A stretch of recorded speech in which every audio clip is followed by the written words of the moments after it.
Bhoot FM. The night comes alive with drumming song.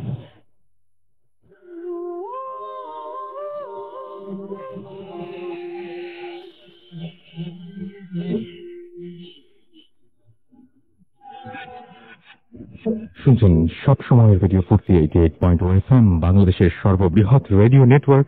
ঘড়িতে সময় exactly রাত 12টা এবং শুরু হয়ে গেল ভূত এফএম। আপনারা সবাই জানেন যে ভূত এফএম এখন একটু অন্যরকম উইথ গ্রামীণ ফোন, এবং আপনারা যদি সাথে থাকেন তাহলে যেতে চাই বহু দূর। শুরুতে জানিয়ে দিই কিভাবে আমাদের সাথে কমিউনিকেট করবেন।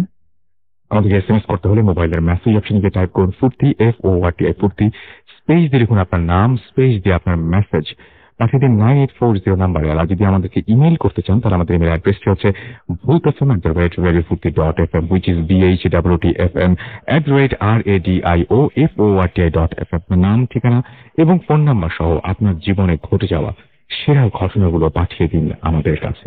আর যদি ফেসবুকে আমাদেরকে কমেন্ট করতে চান তাহলে আমাদের ফেসবুকের অ্যাড্রেসটি হচ্ছে www.facebook.com/radiofurti। আচ্ছা, কালকে থেকে তো শুরু হয়েছে বৃষ্টি, এবং বৃষ্টির সময় এমনিতেই জমজমাট হয়ে ওঠে ভূত এফএম। আগেও তাই হয়েছে, ইনশাল্লাহ আজকে রাত্রেও সেটা হবে। এবং সেই সাথে আমাদের বেশ কিছুদিন ধরেই কিন্তু ওয়ার্ল্ড কাপ শুরু হয়ে গেছে। লাস্ট এপিসোডটা আমরা করতে পারিনি, কারণ আপনারা সবাই জানেন ওই দিন ছিল পবিত্র শবে বরাত। সুতরাং ওই দিন আমরা সেই শোটা ক্যান্সেল করেছিলাম, এবং আজকে আমরা আবারও ফিরে এসেছি এবং আশা করছি যে আপনাদেরকে এন্টারটেইন করতে পারবো যদি আপনারা সাথে থাকেন। এবং যতদূর জানি যে 4টার সময় খুব ইম্পর্টেন্ট একটা ম্যাচ রয়েছে, সো মাঝখানে আমরা ঢুকে পড়েছি আর কি। একটু আগে তো দেখলেন যে ইটালির কি অবস্থা হলো। যাই হোক, আমরা কথা না বাড়িয়ে সরাসরি চলে যাব ঘটনায়।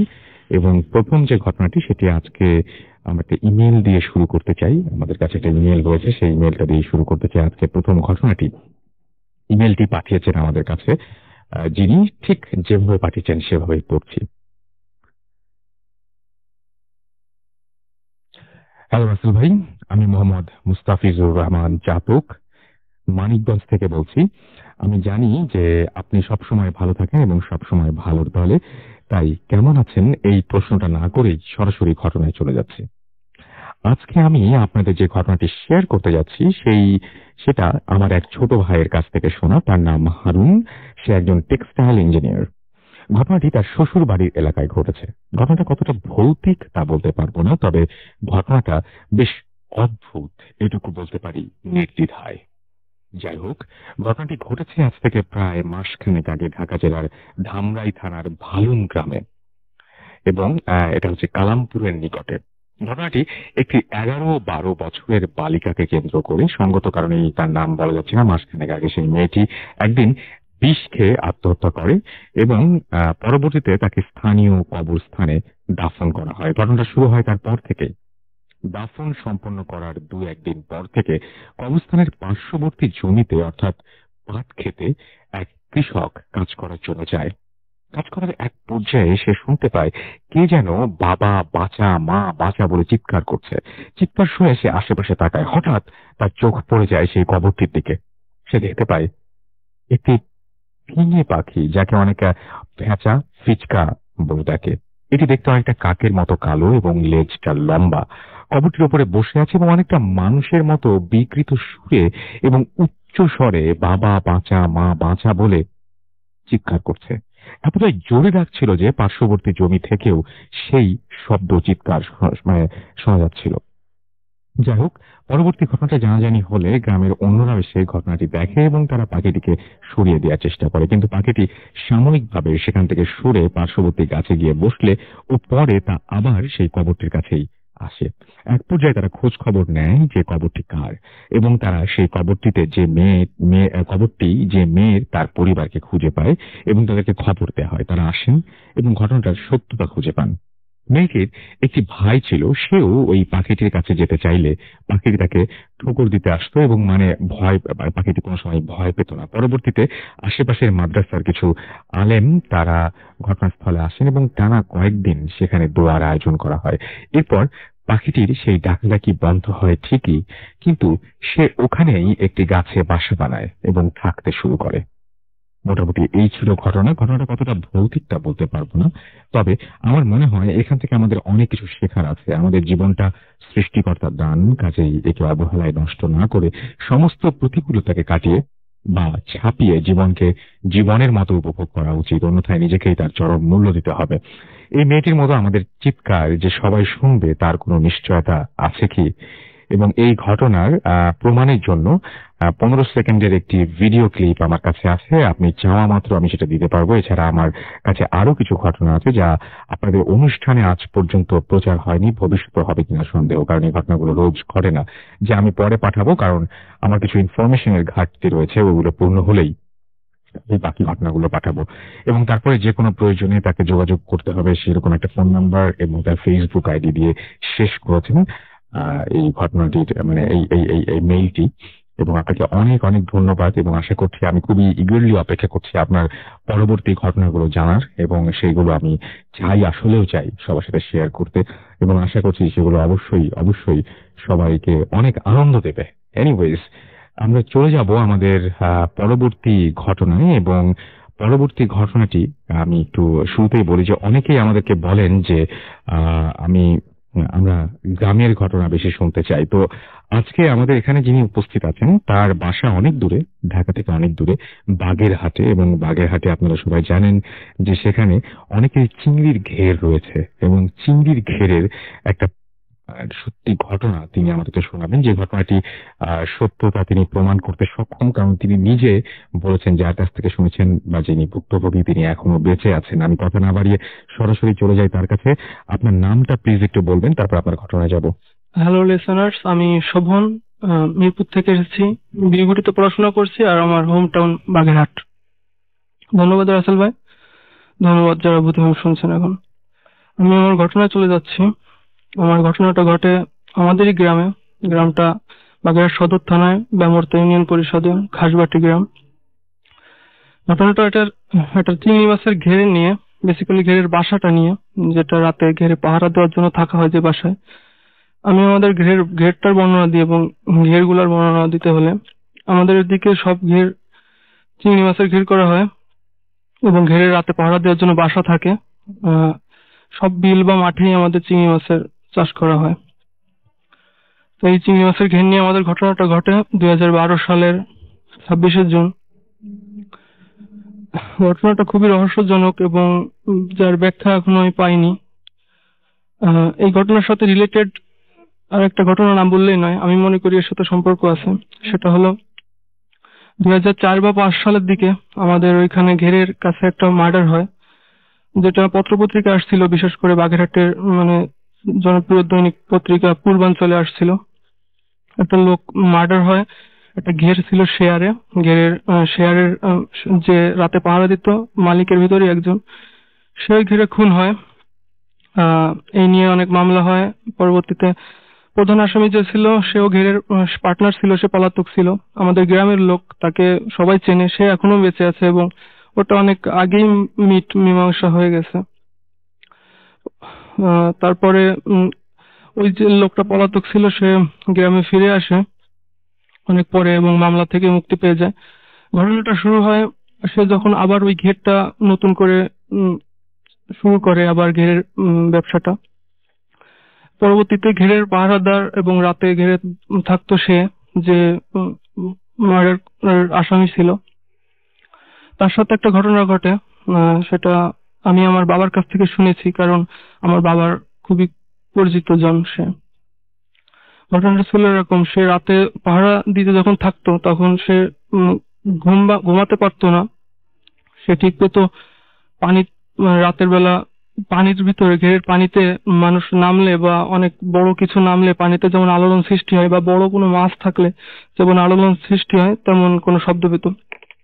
পরবর্তীতে আমি জানি যেটা, যে ওই ঘেরটা সেঁচা হয় এবং বড় কোনো মাছ আছে কিনা বা কেন পানিতে এমন শব্দ হয় এটা জানার জন্য ঘেরটা সেঁচা হয়। এবং আশ্চর্যজনক ভাবে ঘের সেচে কোনো মাছ পাওয়া যায় না বড় কোনো। যাই হোক, এটা সবাই ওই সময় ভুলে যায়। আর ওই লোকটা ঘেরের ব্যবসাটা চেঞ্জ করে, তার আর একটা ব্যবসা ছিল মাছ ধরা, সেই ব্যবসাটায় সে শুরু করে। তার একটা নৌকা ছিল, তার বাড়ি ছিল ঘেরের খালের পাশে। সে সে একটা জাল পাততো, চরপাটার জাল বলে, ঘেরের খালে জাল পাততো। জাল পাততে গিয়ে তার সাথে একটা ঘটনা হয়। ঘটনাটা আমি সরাসরি তার মুখ থেকে শুনেছি, কারণ সে আমার বাবার কাছে এই ঘটনাটা বলতেছিল যখন, তখন আমি সেখানে উপস্থিত ছিলাম।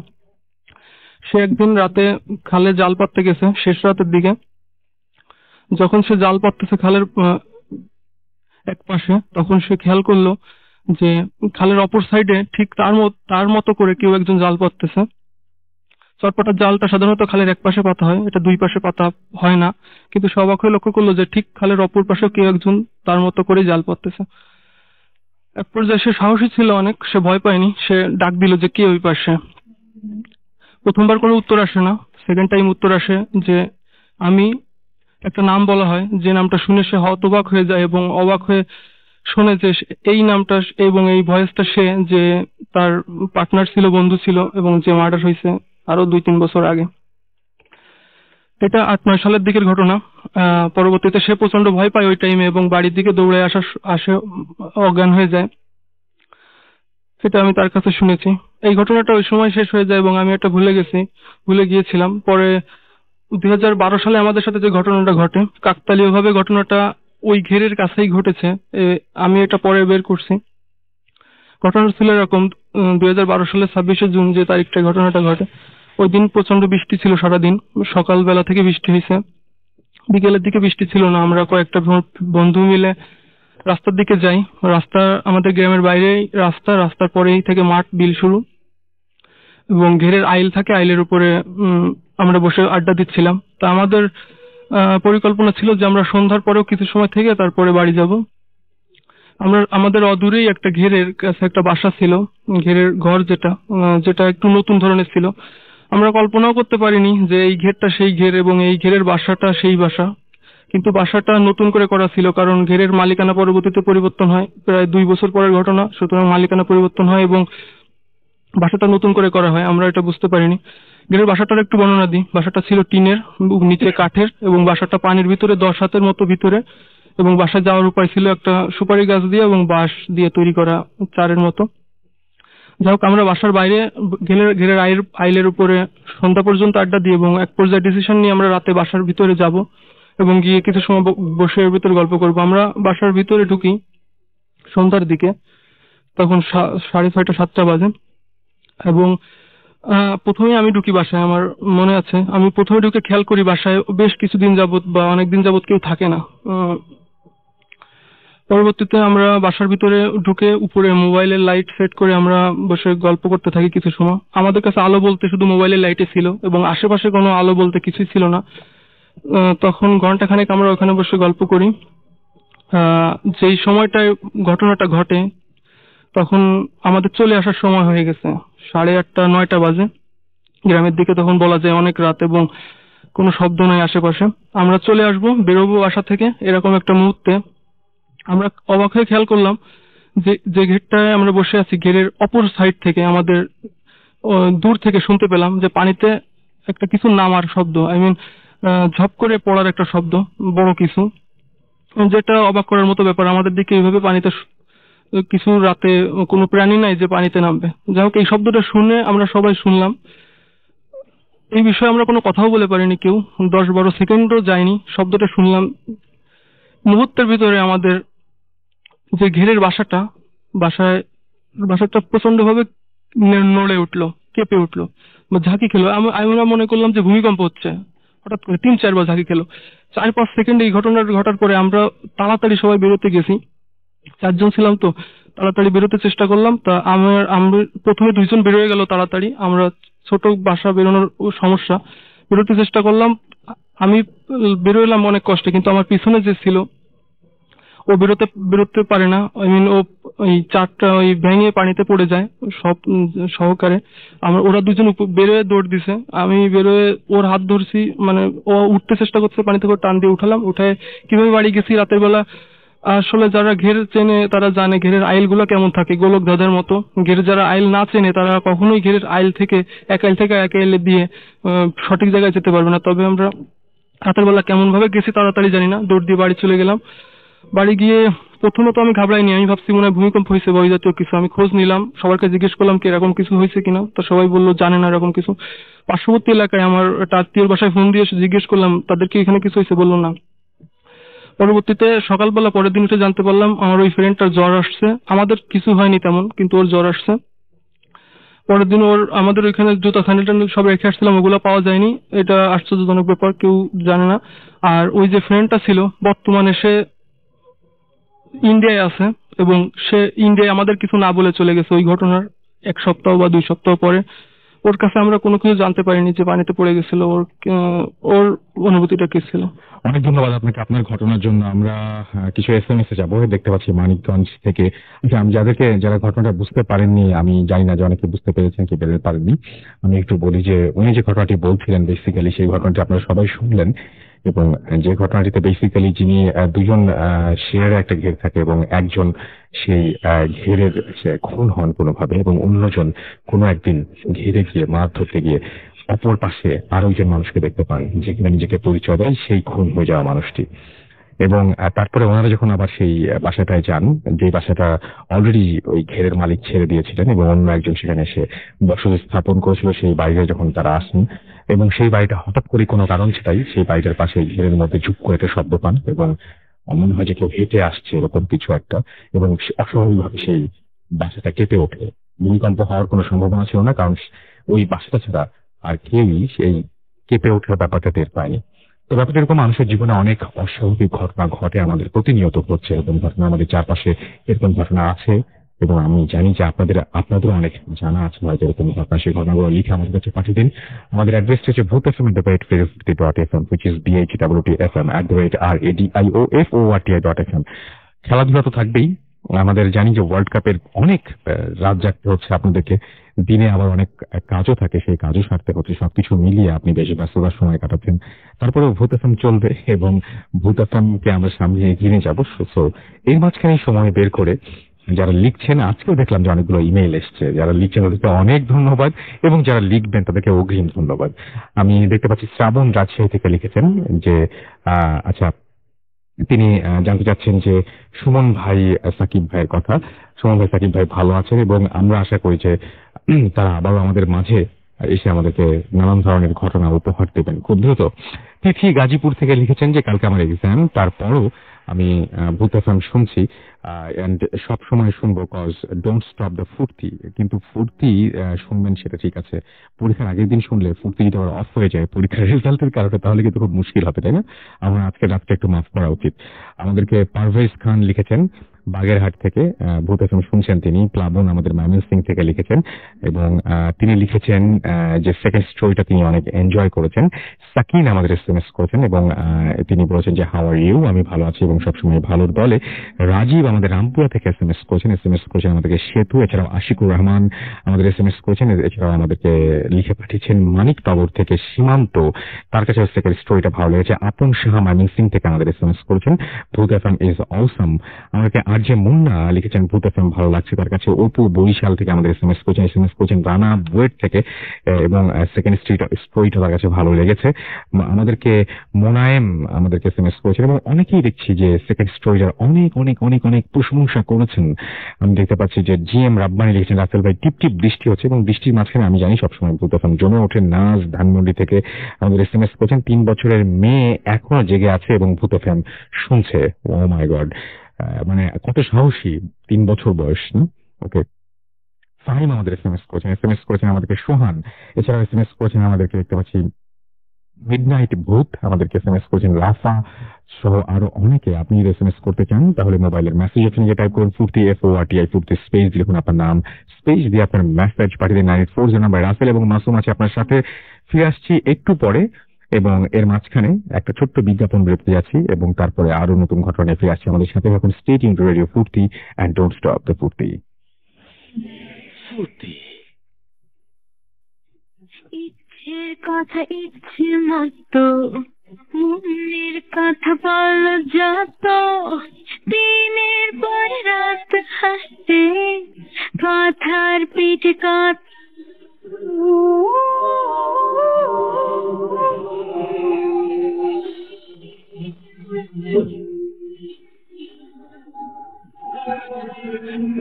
শুনছেন সবসময় রেডিও ফুর্তি, ঘড়িতে সময় রাত 12টা বেজে 26 মিনিট। আমি রাসেল আছি সাথে, এবং চলছে ভূত এফএম। আপনারা জানেন ভূত এফএম এখন একটু অন্যরকম, উইথ গ্রামীণ ফোন, এবং আমরা চাই আরো বহু দূর যেতে আপনাদের সাথে নিয়ে।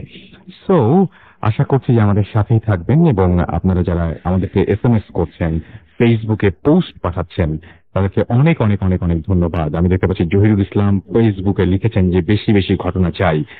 আমাদেরকে হাবিবুর রহমান হাবিব লিখেছেন যে বাইরে টিপটিপ বৃষ্টি হচ্ছে, এমন সময় ভূত এফএম এর মজাই আলাদা। আমাদেরকে লিখেছেন রিসান চৌধুরী যে অনেকদিন পর তিনি ভূত এফএম শুনছেন, ভালো লাগছে। তেমন সুন্দর লাগছে না ঘটনাগুলো, লিখেছেন আব্দুল্লাহ আল মিজান। আরো অনেক ঘটনা রয়েছে, সুতরাং আপনাকে একটু অপেক্ষা করতে হবে। আমাদেরকে লিখেছেন যে কাতার থেকে অনলাইনে শুনছি, ঘটনাগুলো অসম হচ্ছে। Thank you so much. অনেক দূরে থেকেও আপনি ভূত এফএমের কথা ভুলে যাননি।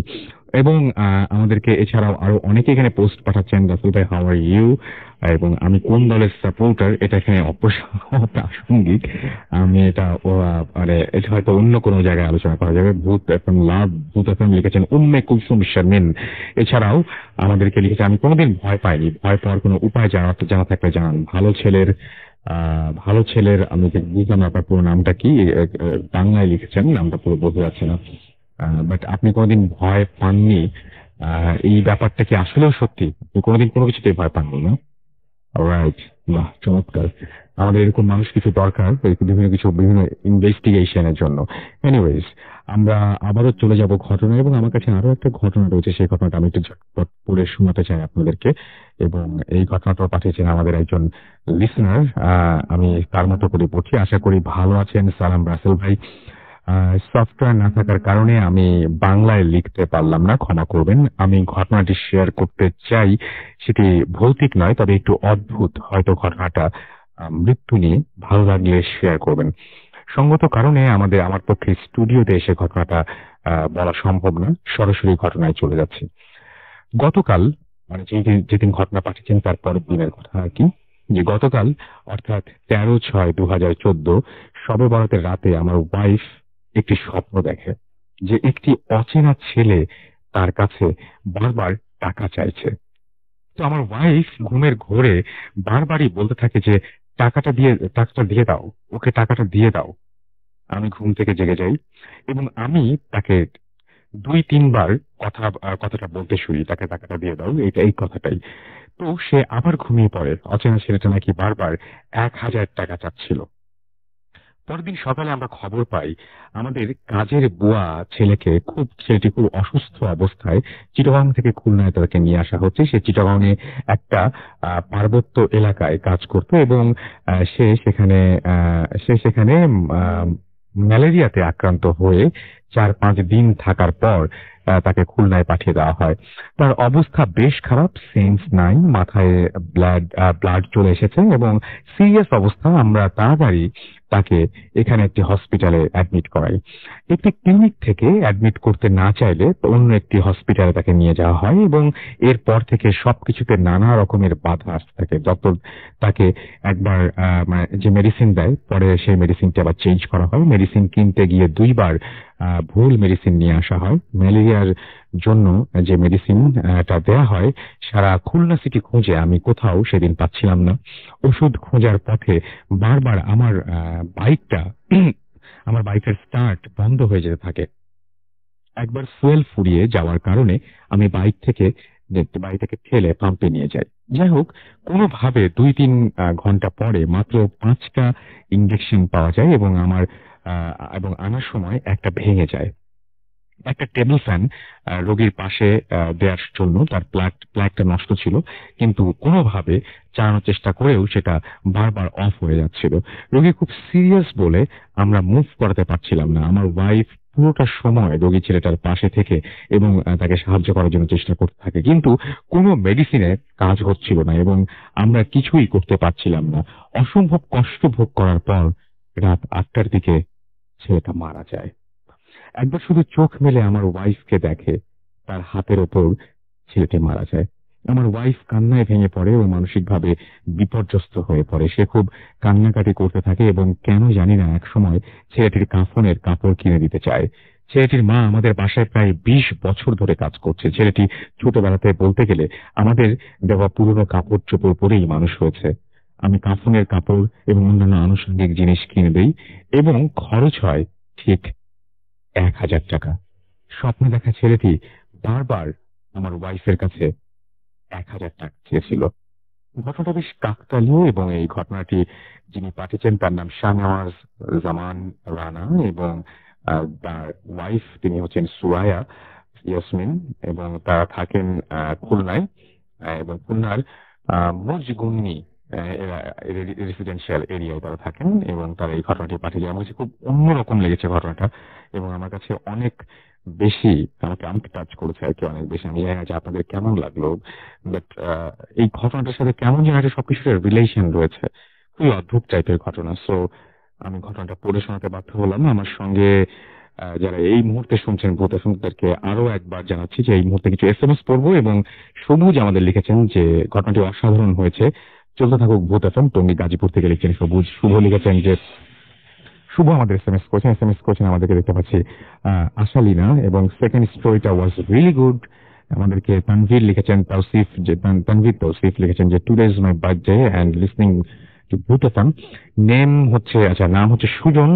আমাদেরকে সবুর খান কুমিল্লা থেকে SMS করেছেন।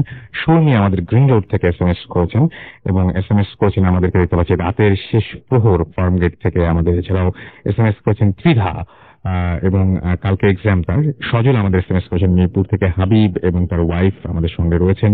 জিহাদ কিরানীগঞ্জ থেকে আমাদের সাথে আছেন। বনি আমাদের সাথে রয়েছেন মোড়লগঞ্জ থেকে।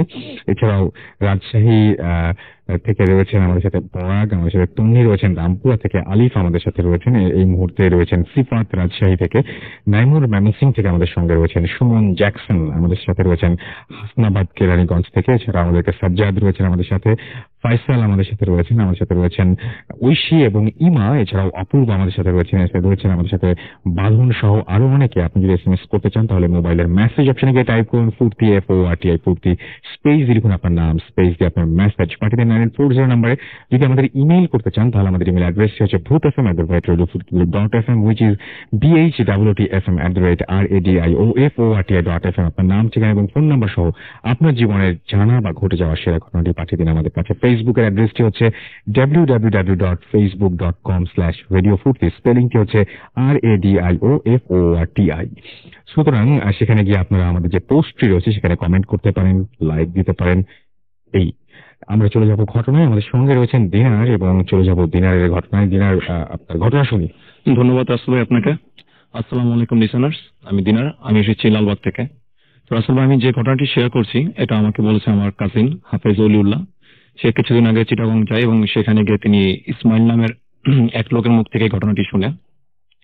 তো ঘটনাটি হচ্ছে চিটাগং জেলারই আগ্রাবাদ নামক জায়গার কোন একটি হোটেলকে নিয়ে। তো ঘটনাটি হয় আজ থেকে ঠিক 5 বছর আগে। তো হোটেলটিতে যথারীতি একদিন একটা কাপলস আসে। তো তারা হাজব্যান্ড এন্ড ওয়াইফ পরিচয় দিয়ে সে হোটেলে একটি রুম ভাড়া নেয় এবং তাদেরকে সেই হোটেলের 3 তলার একটি রুম দেওয়া হয়। তো তারা যেদিন রুম ভাড়া নেয় সেই হোটেলে, তার পরের দিন সকালের ঘটনা। তো তার পরের দিন সকালে সেই মহিলার সাথে যে লোকটি ছিল হাজবেন্ড পরিচয়, তিনি সকাল ঠিক 7টা-8টার দিকে হোটেল থেকে বেরিয়ে যান।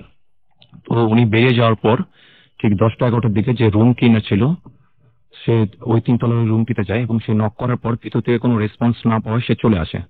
তো এরকম করতে করতে প্রায় দুপুর 1টা-2টা বেজে যায়। তো ওই সময় ওই ক্লিনার আবারও সেই রুমে যায় এবং সেই রুমে গিয়ে নক করার পর সে যখন পুনরায় সে এখান থেকে কোনো রেসপন্স না পায় তখন সে এসে সে হোটেলের যে ম্যানেজার ছিল তাকে ব্যাপারটা ইনফর্ম করে। তো উনি শোনার পর ওনার কাছে একটু ব্যাপারটা অন্যরকম লাগে। তো এর মাঝখানে বিকেল হয়ে যায়। তো বিকেল হয়ে যাওয়ার পর সেই ক্লিনার আবারও যায় সেই রুমে, বাট সেখানে যতবারই নক করা হয় তার ভিতর থেকে কোনো রেসপন্স আসছিল না। তো তখন হোটেলের ম্যানেজারের কাছে আরেকটা এক্সট্রা চাবি ছিল সেই রুমের। তো উনি ওই চাবিটি দিয়ে পাঠায় ওকে এবং সে যখন রুমের দরজা খুলে সে যেটা দেখায় সেটা হচ্ছে যে যে মহিলাটা ওই লোকটার সাথে ছিল সেই রুমটার মধ্যে, তার লাশ সেই সিলিং এর ফ্যানের সাথে ঝুলছে, গলায় ওড়না পেঁচানো এবং তার চোখ দুটো উপড়ে ফেলা হয়েছিল। এবং এটা যখন দেখেছে তো ওই 3 তলার এবং 2 তলার যে সকল রুমে আরো যারা লোক ছিল তারা সবাই চলে আসে সেখানে এবং প্রায় এলাকার সবাই চলে আসে সেখানে। তো প্রায় তখন জানাজানি হয়ে যায় খবরটি এবং স্থানীয় যে পুলিশ ছিল তারা আসে, তারা এসে লাশটিকে সেখান থেকে নামায়। তো নামানোর পর তারা পোস্টমর্টমের জন্য নিয়ে যায়। তো পুলিশ নিয়ে যাওয়ার সময় লাশটি তখন হোটেল ম্যানেজারকে বলে যায় যাতে রুমকে আর কাউকে ভাড়া না দেওয়া হয় কয়েকদিনের জন্য, কজ তারা ইনভেস্টিগেশনের জন্য এরপরে আবারও আসতে পারেন। তো এরকম সপ্তাহখানেক চলে যাওয়ার পর প্রায় 2-3 সপ্তাহ হয়ে যায়। তখন 3 তলায় যাদেরকে রুম ভাড়া দেওয়া হতো, তো তারা প্রত্যেকেই রুম ভাড়া নেওয়ার ঠিক পরের দিন বা 2-1 দিন পর সবাই হোটেল ত্যাগ করতেছিল, এবং তারা প্রত্যেকেই যে কোনো না কোনো ধরনের প্যারানর্মাল এক্সকিউজ সেখানে দেখাচ্ছিল। জি রাসেল ভাই, এবং যে মহিলাটির যে লাশটা পাওয়া যায় সেটা ওইখানকার মানে স্থানীয় কিছু লোকাল পত্রিকায় এই নিউজটা আসে। তো প্রত্যেকে এরকম এক্সকিউজ দেখিয়ে সে মানে হোটেল ত্যাগ করতেছিল। তো একটা পর্যায়ে এমন হয় যে অনেকে তাদের মধ্যে অনেকে কিছু এক্সকিউজ বলে এরকম যে তারা প্রত্যেকেই শুনতে পাইছে যে এরকম যে হোটেল যে করিডোরটা ছিল সেখান দিয়ে মানে প্রায় 20-25 জন লোক মানে হেঁটে গেলে কথা বলতে যেরকম একটা সাউন্ড হয় ওরকম একটা সাউন্ড ছিল সেখানে। এবং অনেকে যখনই রুমের দরজা খুলে বের হয়েছে দেখার জন্য যে বাইরে কি হচ্ছে, তখন কিন্তু তারা দরজা খুলে কেউ মানে কোনো মানুষের সাইন সেখানে পায়নি, এবং ফুললি প্লেসটা ছিল সাইলেন্ট। তো যাই হোক, তো এরকম মানে যখন ঘুরতে থাকে তখন বেসিক্যালি তাদের 3 তলা মানে আর রুম ভাড়া মানে কাউকে তারা ভাড়া দিতে পারছিল না। তো একদিন একটা ঘটনা ঘটে, যেটা হচ্ছে যে 3 তলার যে ফ্লোর ইনচার্জ ছিল সে তাদের 3 তলার ইলেকট্রিসিটিতে প্রবলেম হয়, তাদের হোটেলের যে নিজস্ব ইলেকট্রিশিয়ান ছিল তাকে খবর দিয়ে নিয়ে আসে। তো তারা 2 জন ছিল উপরেই, তো তারা ইলেকট্রিক্যাল কাজ করতেছিল। তো এরকম একটা সময় তারা শুনতে পায় যে একটি মহিলার কান্না শুনতে পায়। তো এই কান্নার শব্দ তারা এর আগে অনেক যারা রুম ভাড়া করছে তাদের মুখে শুনে, কিন্তু তারা কখনো এক্সপিরিয়েন্স করেনি এরকম বা এরকম কান্না তারা শুনতেও পায়নি হোটেলে। তো সেদিন তাদের সাথে ফার্স্ট ঘটে এটা। তো তারা টর্চ মারে, তো করিডোরের 2 পাশেই টর্চ মারার পর তারা সেখানে কাউকে দেখতে পায়নি। তো তখন মোটামুটি 3 তলায় মানে 2টা বা 3টে এরকম 2-3টা রুম ভাড়া দেওয়া হয়েছিল। তো তারা প্রায় কাজ শেষ করে আসে, এরকম একটা সময় কাজ শেষ। তো তারা দেখতে পেলো যে রুমটায় ওই অ্যাক্সিডেন্টটা ঘটে সেই রুমটার পাশে তারা একটা মহিলাকে আবিষ্কার করে। তারা টর্চ ফেলার পর দেখে যে সেখানটা একটা মহিলা বসে কান্না করতেছে। তো রাসেল ভাই, ওইখানটায় যে কোনো মহিলা যাবে নিচের থেকে উঠে বা কোনো রুম থেকে বের হবে, কজ ওই 5টা রুমটা ওই ঘটনার পর থেকে বন্ধ ছিল। হ্যাঁ জি। সেটাই। আর তারপর তারা এটা দেখার পর তারা 2 জনই কিন্তু সেখান থেকে দৌড় দিয়ে নিচে নেমে যায়, এবং তারা খুবই ভয় পেয়ে যায়। তো তারা ভয় পেয়ে যাওয়ার পর তারা নিচে আসে, এবং নিচে এসে যখন বলে এই আরো যারা লোক ছিল তাদেরকে নিয়ে আসে, কিন্তু তারা নিয়ে আসার পর সেখানে কিন্তু কোনো মহিলাকে দেখতে পায়নি। এবং তখন তারা বিশ্বাস করা শুরু করে যে না, আসলেই 3 তলাকে নিয়ে যারা আসছিল রুম ভাড়া করতে তারা যা বলছে সবই সত্য, মানে সত্য ঘটনা। তো এটার পর যেটা হয় রাসেল ভাই, ওই ইলেকট্রিশিয়ান এবং ফ্লোর ইনচার্জ তারা 2 জনই সেই হোটেলে চাকরি ছেড়ে দেয়। তো এরকম প্যারানর্মাল ঘটনা ঘটতে থাকা, তো হোটেলের যে ওনার ছিল, তো উনি ওনার হোটেলের রেপুটেশনের কারণে উনি যেটা করেন যে উনি শুধু first floor and second floor ভাড়া দিচ্ছিলেন। উপরটা ফুলি অ্যাবান্ডেন্ট ছিল, এবং মোটামুটি নোংরা হয়ে যায় জায়গাটা, আসবাবপত্র প্রায় মানে আনইউজুয়াল জিনিসপত্র যেগুলো ছিল সেগুলো ওখানে রাখা হতো। তো স্টোর রুমের মতো একটা ব্যাপার, মানে ফুললি ফ্লোরটা স্টোর রুমের মতো হয়ে যায়। তো যার সাথে ঘটনাটি ঘটে তার নাম হচ্ছে ইসমাইল। উনি ওনার বাস হচ্ছে নোয়াখালীতে। তো উনি বিভিন্ন সময় ওনার ব্যবসায়িক কাজে বিভিন্ন জেলা ওনাকে যেতে হয়। তো উনি একদিন ব্যবসায়িক কাজে উনি চিটাগং আসেন। তো চিটাগং আসার পর উনি ওই হোটেলটাতে উঠেন, যে হোটেলটার কথা আমি বলছি। তো উনি হোটেলটা প্রথম যেদিন উঠেন, তো ওঠার পর সেদিন উনি ডিনার শেষ করে বাইরে থেকে উনি হোটেলে চলে আসেন ওনার রুমে। তো রুমে বসে উনি বেসিক্যালি ওনার কিছু হিসাবপত্র করতেছিলেন। তো এরকম সময় ঠিক রাত 11টা কি 11:30 হবে, তো এরকম সময় উনি শুনতে পান, তো ওনাকে যে রুমটা দেওয়া হয় সেটা হচ্ছে 2 তলার সিঁড়ির সাথে রুমটা। তো উনি শুনতে পান যে 20-25 জন বা তারও বেশি লোকজন সিঁড়ি দিয়ে উঠতেছে এবং নামতেছে, এবং ওনার কাছে মনে হচ্ছিল যে মানে কোনো আসবাবপত্র যদি উপরে থেকে নিচে নামানো হয় বা নিচে থেকে উপরে উঠানো হয় এরকম একটা সাউন্ড। তো উনি প্রথমে জাস্ট সেটাকে নর্মালি নেয়, উনি ভাবেন হয়তো বা 3 তলা থেকে কোনো কিছু নিচে নামানো হচ্ছে, কজ উনি 3 তলা রিলেটেড কোনো কিছু জানতেন না তখনও। তো উনি তারপর একটু পরে যখন উনি আবারও একই রকম সাউন্ড উনি শুনতে পান, তখন ওনার কাছে একটু ব্যাপারটা অবাক লাগে যে সাউন্ডগুলো উনি 10 থেকে 15 মিনিট আগে শুনেছেন সেই একই রকম সাউন্ড উনি 10-15 মিনিট পর আবার শুনতেছেন। তো এটা শোনার পর উনি জাস্ট একটু দেখার জন্য রুম থেকে বের হন। তো রাসেল ভাই, যখনই উনি রুমের দরজা খুলেন উনি কিন্তু রুম থেকে স্পষ্ট শুনতে পাচ্ছিলেন, যেহেতু সিঁড়ির সাথে রুম, মানুষের গলার শব্দ শুনতে পাচ্ছিলেন। তো উনি যখন রুমের দরজা খুলে বের হন তখন ওনার কাছে মনে হচ্ছিল যে উনি অন্য একটা প্লেসে চলে আসছেন, যে প্লেসটা খুবই সাইলেন্ট, এবং সেখানে মানে একটু আগে যে এতগুলো মানুষের শোরগোল ছিল যেখানটায় মানে ওই রকম কোনো সাইন নেই সেখানে। তো উনি জাস্ট দেখে উনি আবার অন্য রুমে চলে আসেন। তো উনি ওনার হিসাব শেষ করেন। তো এর মাঝখানে ওনার প্রায় রাত 1টা-1:30টার মতো হয়ে যায় সময়। তো উনি ঘুমানোর প্রিপারেশন নিচ্ছিলেন। তো এইরকম সময় উনি যেটা এক্সপিরিয়েন্স করেন সেটা হচ্ছে এরকম যে নিচ থেকে উপরে বা উপর থেকে নিচে একজন মহিলা কান্না করতে করতে উঠতেছে এবং নামতেছে। তো উনি প্রথমে এটাকে নর্মালি নেন। তো উনি ভাবেন হয়তো কোনো প্রবলেম হয়েছে কোনো রুমে। তো এরপর উনি আবার শুনতে পান যে ওনার যে রুমের পাশে যে করিডোরটা ছিল, তো এই দিক দিয়ে ওই মহিলাটা কান্না করতে করতে মানে একবার করিডোরে এই পাশ থেকে ওই পাশে যাচ্ছে, আবার ওই পাশ থেকে এই পাশে আসছে। তো উনি জাস্ট এই কান্না শোনার পর উনি জাস্ট একটু কিউরিসিটি নিয়ে যে বাইরে কি হচ্ছে এটা দেখার জন্য উনি বের হন। তো উনি বের হওয়ার পর আসল ভাই যেটা দেখেন যে ফুললি প্লেসটা আবারও আগের মতো সাইলেন্ট, সেখানে কোনো লোকজন ছিল না, যে যার রুমেই ছিল, বিকজ রাত 1টা কি 1:30 হবে ওই রকম সময়। তো উনি জাস্ট একটু চেক করার জন্য উনি সেকেন্ড ফ্লোর থেকে ফার্স্ট ফ্লোরের সিঁড়ির যে মাঝে মাঝে যে জায়গাটা থাকে ততটুকু নিচে নামেন উনি। তো উনি সেখানটা নেমে দেখেন যে না, নিচে কেউই নেই। তখন উনি ভাবেন হয়তো বা কোনো রুমে চলে গেছেন। তো উনি তখন আবার ওনার দোতলা ওনার রুমের কাছে চলে আসেন। তো উনি এদিক ওদিক তাকাচ্ছিলেন, বাট উনি কাউকে দেখতে পাননি। তো যেই উনি ওনার রুমের দরজা খুলে ভিতরে প্রবেশ করবেন, তখন তিনি ওই কান্নার শব্দ আবারও শুনতে পান। এবং তখন তার কাছে যেটা মনে হলো যে এটা 3তলা থেকে আসছে। তো রাসেল ভাই উনি কিন্তু 3তলার ব্যাপারে কোনো ঘটনা এর আগে জানতেন না সেই হোটেলে। তো উনি এই কান্নার শব্দ শোনার পর উনি যে দোতলা থেকে 3তলা যে সিঁড়িটা, সেখানটায় 2-1টা স্টেপ দেওয়ার পর সিঁড়িতে যে হাতল থাকে, তো উনি উপরের দিকে তাকিয়ে দেখলেন যে সেখানটা একটা মানুষের হাত। তো তার চোখ পড়ার মানে পর হাতলের উপরে জি জি জি, তো উনি যখন তাকায় সেই দিকটায়, তো ওনার তাকানোর সঙ্গে সঙ্গে সে হাতটা ওইখান থেকে সরিয়ে নেয়। তো উনি জাস্ট দেখার জন্য উপরে উঠেন।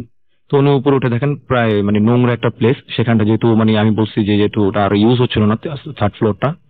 তো উনি জাস্ট করিডোরের এক পাশের একটা লাইট জ্বলতেছিল, তো উনি ওই পাশটা দেখলেন যে না ওই পাশটা কেউ নেই। তো উনি যখনই ওখান থেকে ফিরে ওনার বাম পাশে উনি তাকান, উনি যেটা দেখেন সেটা হচ্ছে যে একজন মহিলা একটা রুমের দরজার পাশে বসে কান্না করতেছে। এবং উনি মানে যেই কান্নাটা একটু আগে রুম থেকে শুনতেছিলেন, সে ওই কান্নাটাই কান্না করতেছে। তো উনি যখনই ভাবলেন যে তাকে কোনো কিছু জিজ্ঞেস করবেন বা কোনো কিছু, যে এখানে বসে কান্না কেন করতেছেন, ঠিক ওই মুহূর্তে ওই মহিলাটি তার দিকে পিছনে ফিরে তাকান। তো আসলে উনি যেটা দেখেন সেটা হচ্ছে, যেটা দেখার জন্য উনি কখনোই প্রস্তুত ছিলেন না, যে একজন মানুষের যদি চোখ উপড়িয়ে ফেলা হয়, তার মুখের অবয়বটা যেরকম হয় ঠিক ওই রকম, এবং তার চোখের মানে চোখের 2 পাশ থেকে মানে রক্ত পড়তেছে, এবং তার চোখ ছিল না চোখের জায়গায়। তো এটা দেখার পর রাসেল ভাই উনি সেখানে সেন্সলেস হয়ে যান। তো সেন্সলেস হয়ে যাওয়ার পর যখন ওনার সেন্স ফিরে, তখন রাত 3টা কি 3:30 এরকম সময় হবে। তো উনি ওনাকে নিজের রুমে আবিষ্কার করেন। তো রুমে আবিষ্কার করার পর উনি সেই ফ্লোর ইনচার্জকে উনি জিজ্ঞেস করেন, ফ্লোর ইনচার্জ ওনাকে আগে জিজ্ঞেস করেন যে আপনি 3তলায় কি করতেছিলেন। তখন উনি সেই ফ্লোর ইনচার্জকে বলে যে আমি এরকম একটা মহিলার কান্নার শব্দ শুনে উপরে গিয়েছিলাম, তারপর আমি এটা দেখি। তখন সেই ফ্লোর ইনচার্জ মানে কিছুতেই স্বীকার করতেছিল না। উনি বলতেছিল যে না, আপনি হয়তো বা ভুল কিছু দেখেছেন বা অন্য কিছু, এরকম তো কোনো সমস্যা আমাদের হোটেলে নেই। তো উনি যথারীতি সেই রাত সেখানেই থাকেন। তো তারপরের দিন সকালে উনি যে রুম ক্লিনার ছিল তাকে অনেক রিকোয়েস্ট করার পর উনি এই পুরো ঘটনাটা শুনতে পান, যে এই হোটেলে আমি প্রথমে যে বর্ণনাটা দিলাম যে অ্যাক্সিডেন্টের ঘটনা, সেটা উনি শুনতে পান। এবং রাসেল ভাই আমি আসার আগেও খবর নিয়ে এসেছি যে কিছুদিন আগেও সেই হোটেলের মানে 3তলায় কোনো রুম ভাড়া দেওয়া হতো না, বাট এখন তারা ভাড়া দেওয়া শুরু করছে, কিন্তু স্টিল নাও তাদের মানে এই মহিলার কান্নার শব্দটা মানে শোনা যায় প্রায়, এবং এটা প্রতিটা ফ্লোরেই শোনা যায় এখনো পর্যন্ত। জি রাসেল ভাই। এবং এটা হচ্ছে আপনার আগ্রাবাদ জেলার মানে আগ্রাবাদ নামক জায়গার একটা হোটেলকে। ওকে, থ্যাংক ইউ সো মাচ। আপনাকে অনেক ধন্যবাদ দিনার, আমাদের সাথে এই ঘটনা শেয়ার করার জন্য। আমাদেরকে কায়সার নোবেল ফেসবুকে লিখেছে আই ডোন্ট মিস ভূত আসাম। আমাদেরকে নিসা আহমেদ লিখেছেন যে সেটা কি আবার মিস হয়।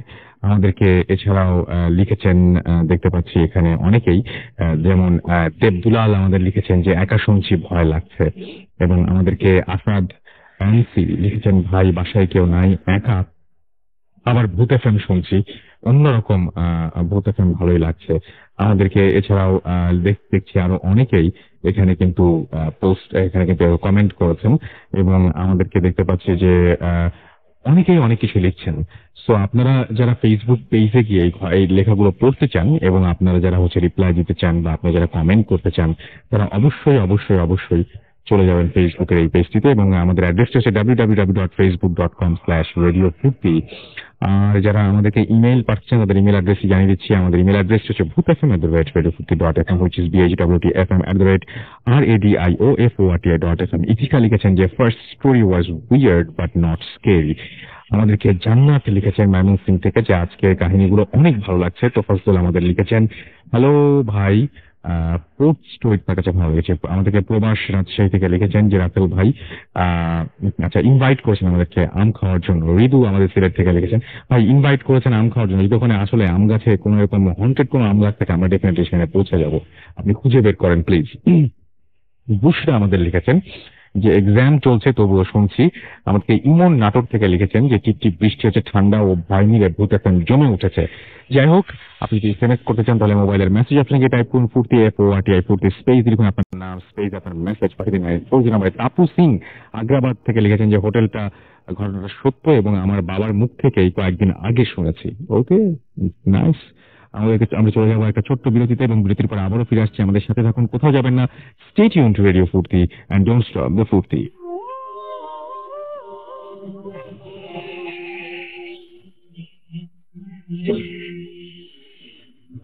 শুনছেন সবসময় রেডিও ফুর্তি, আমি রাসেল আছি, সাথে আমার সাথে রয়েছে মাসুম এবং আজকের অতিথিরা। চলছে ভূত এফএম এবং আপনাদের সবাইকে আরো একবার স্বাগত জানাচ্ছি ভূত এফএম এ। আর এখন আপনারা সবাই জানেন যে ভূত এফএম একটু অন্যরকম উইথ গ্রামীণ ফোন, এবং আপনারা সাথে থাকতে আমরা যেতে চাই বহুদূর।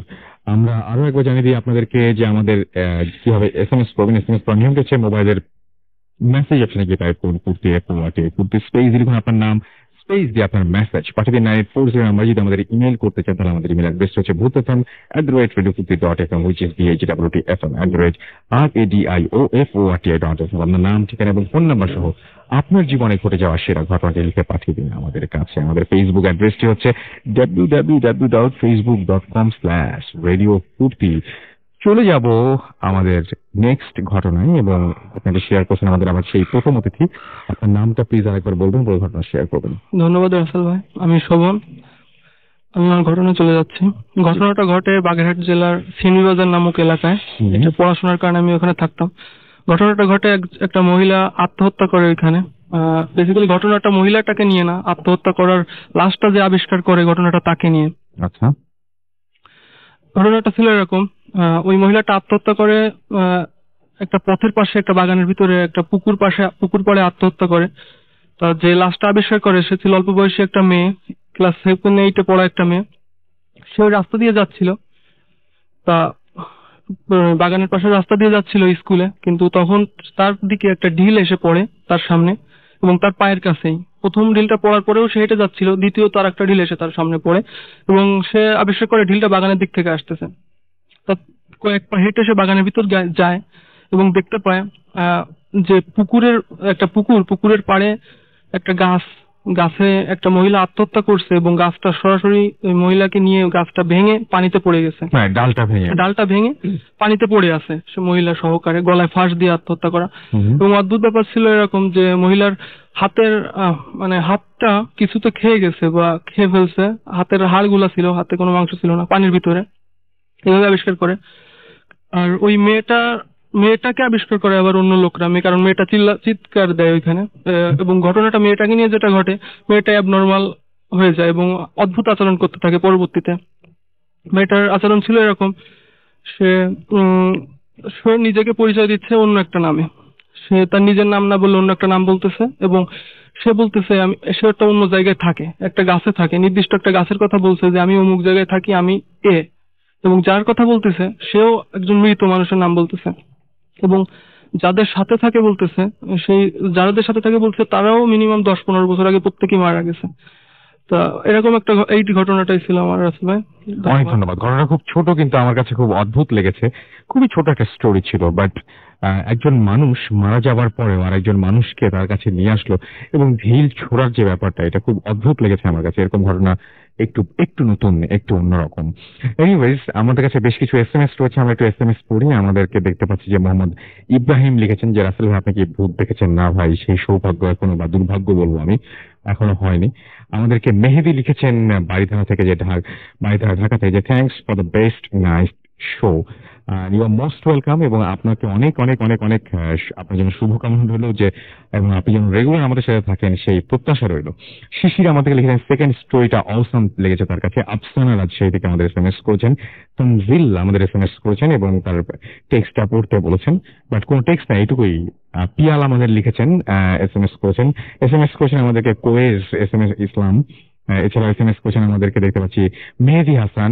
এছাড়া আমাদের SMS করেছেন আসিফ ময়মনসিং থেকে, রাজীব আমাদের SMS করেছেন, কবির জিঞ্জিরা থেকে SMS করেছেন, মিল্টন নরসিংদী দাসপাড়া থেকে SMS করেছেন এবং আমাদেরকে SMS করেছেন দেখতে পাচ্ছি।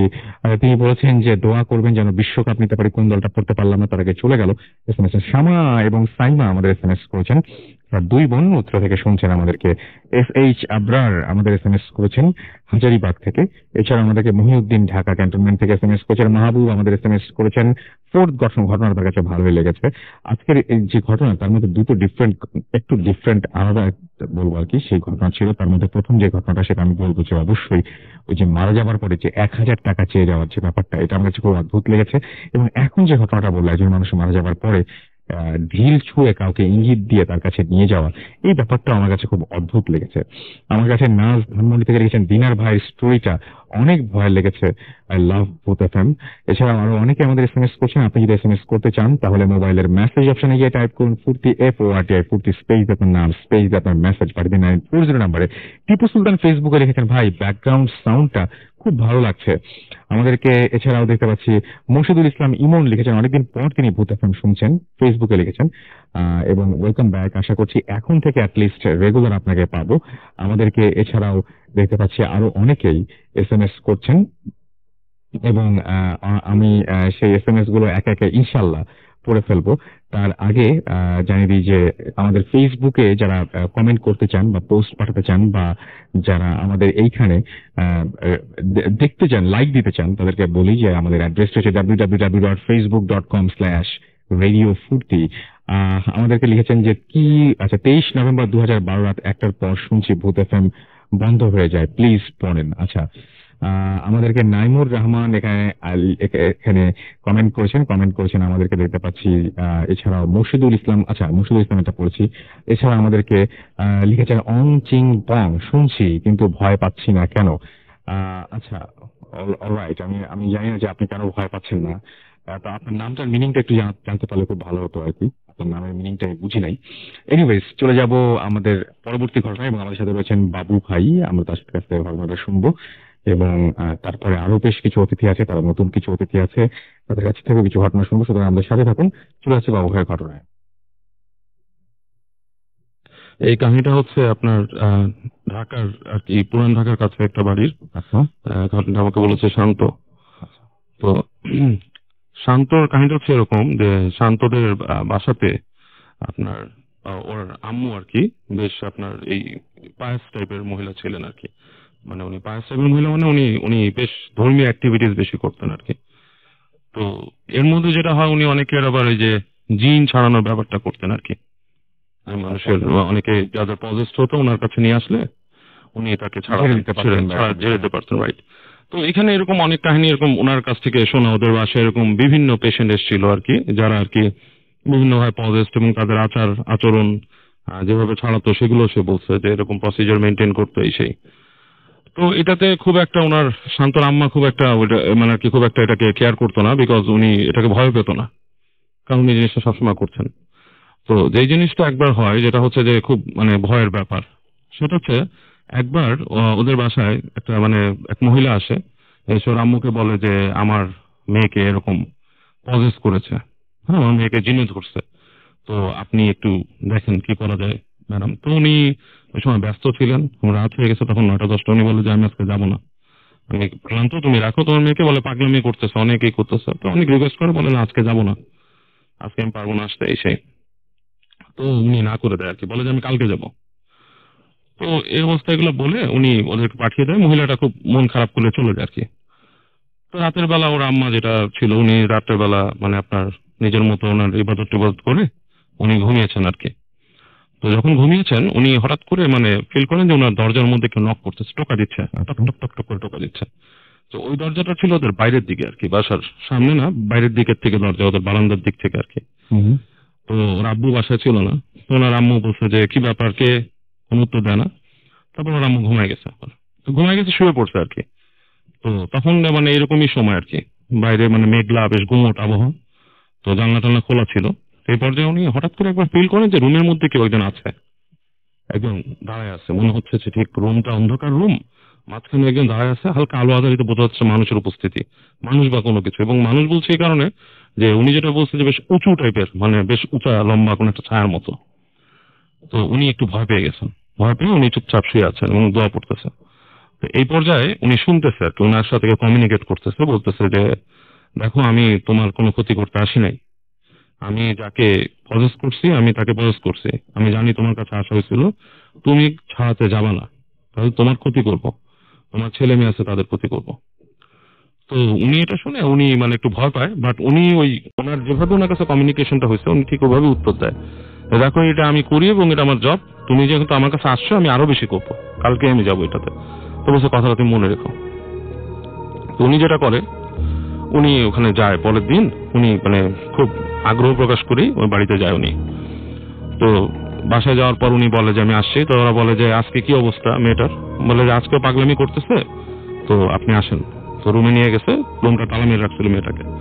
তো খুলে দেওয়ার পর মেয়েটা তাকে দেখে জাস্ট আপনার মাথা নিচু করেছিল, তাকে দেখে হাসা শুরু করছে, মানে মিচকি হাসি দিচ্ছে, মানে হাসিটা একটু ডিফারেন্ট, নট ইউজুয়াল হাসি যেরকম দেয় সেরকম। তো যে মেয়েটার পাশে বসতে পারে, মেয়েটা বসে খবরদার আমার হাত ধরবেন না, আর আপনি জানেন না আপনি আজকে যদি আপনি কিছু করেন কি হবে, আপনার ফলাফল কি হবে আপনি ভালো মতন জানেন।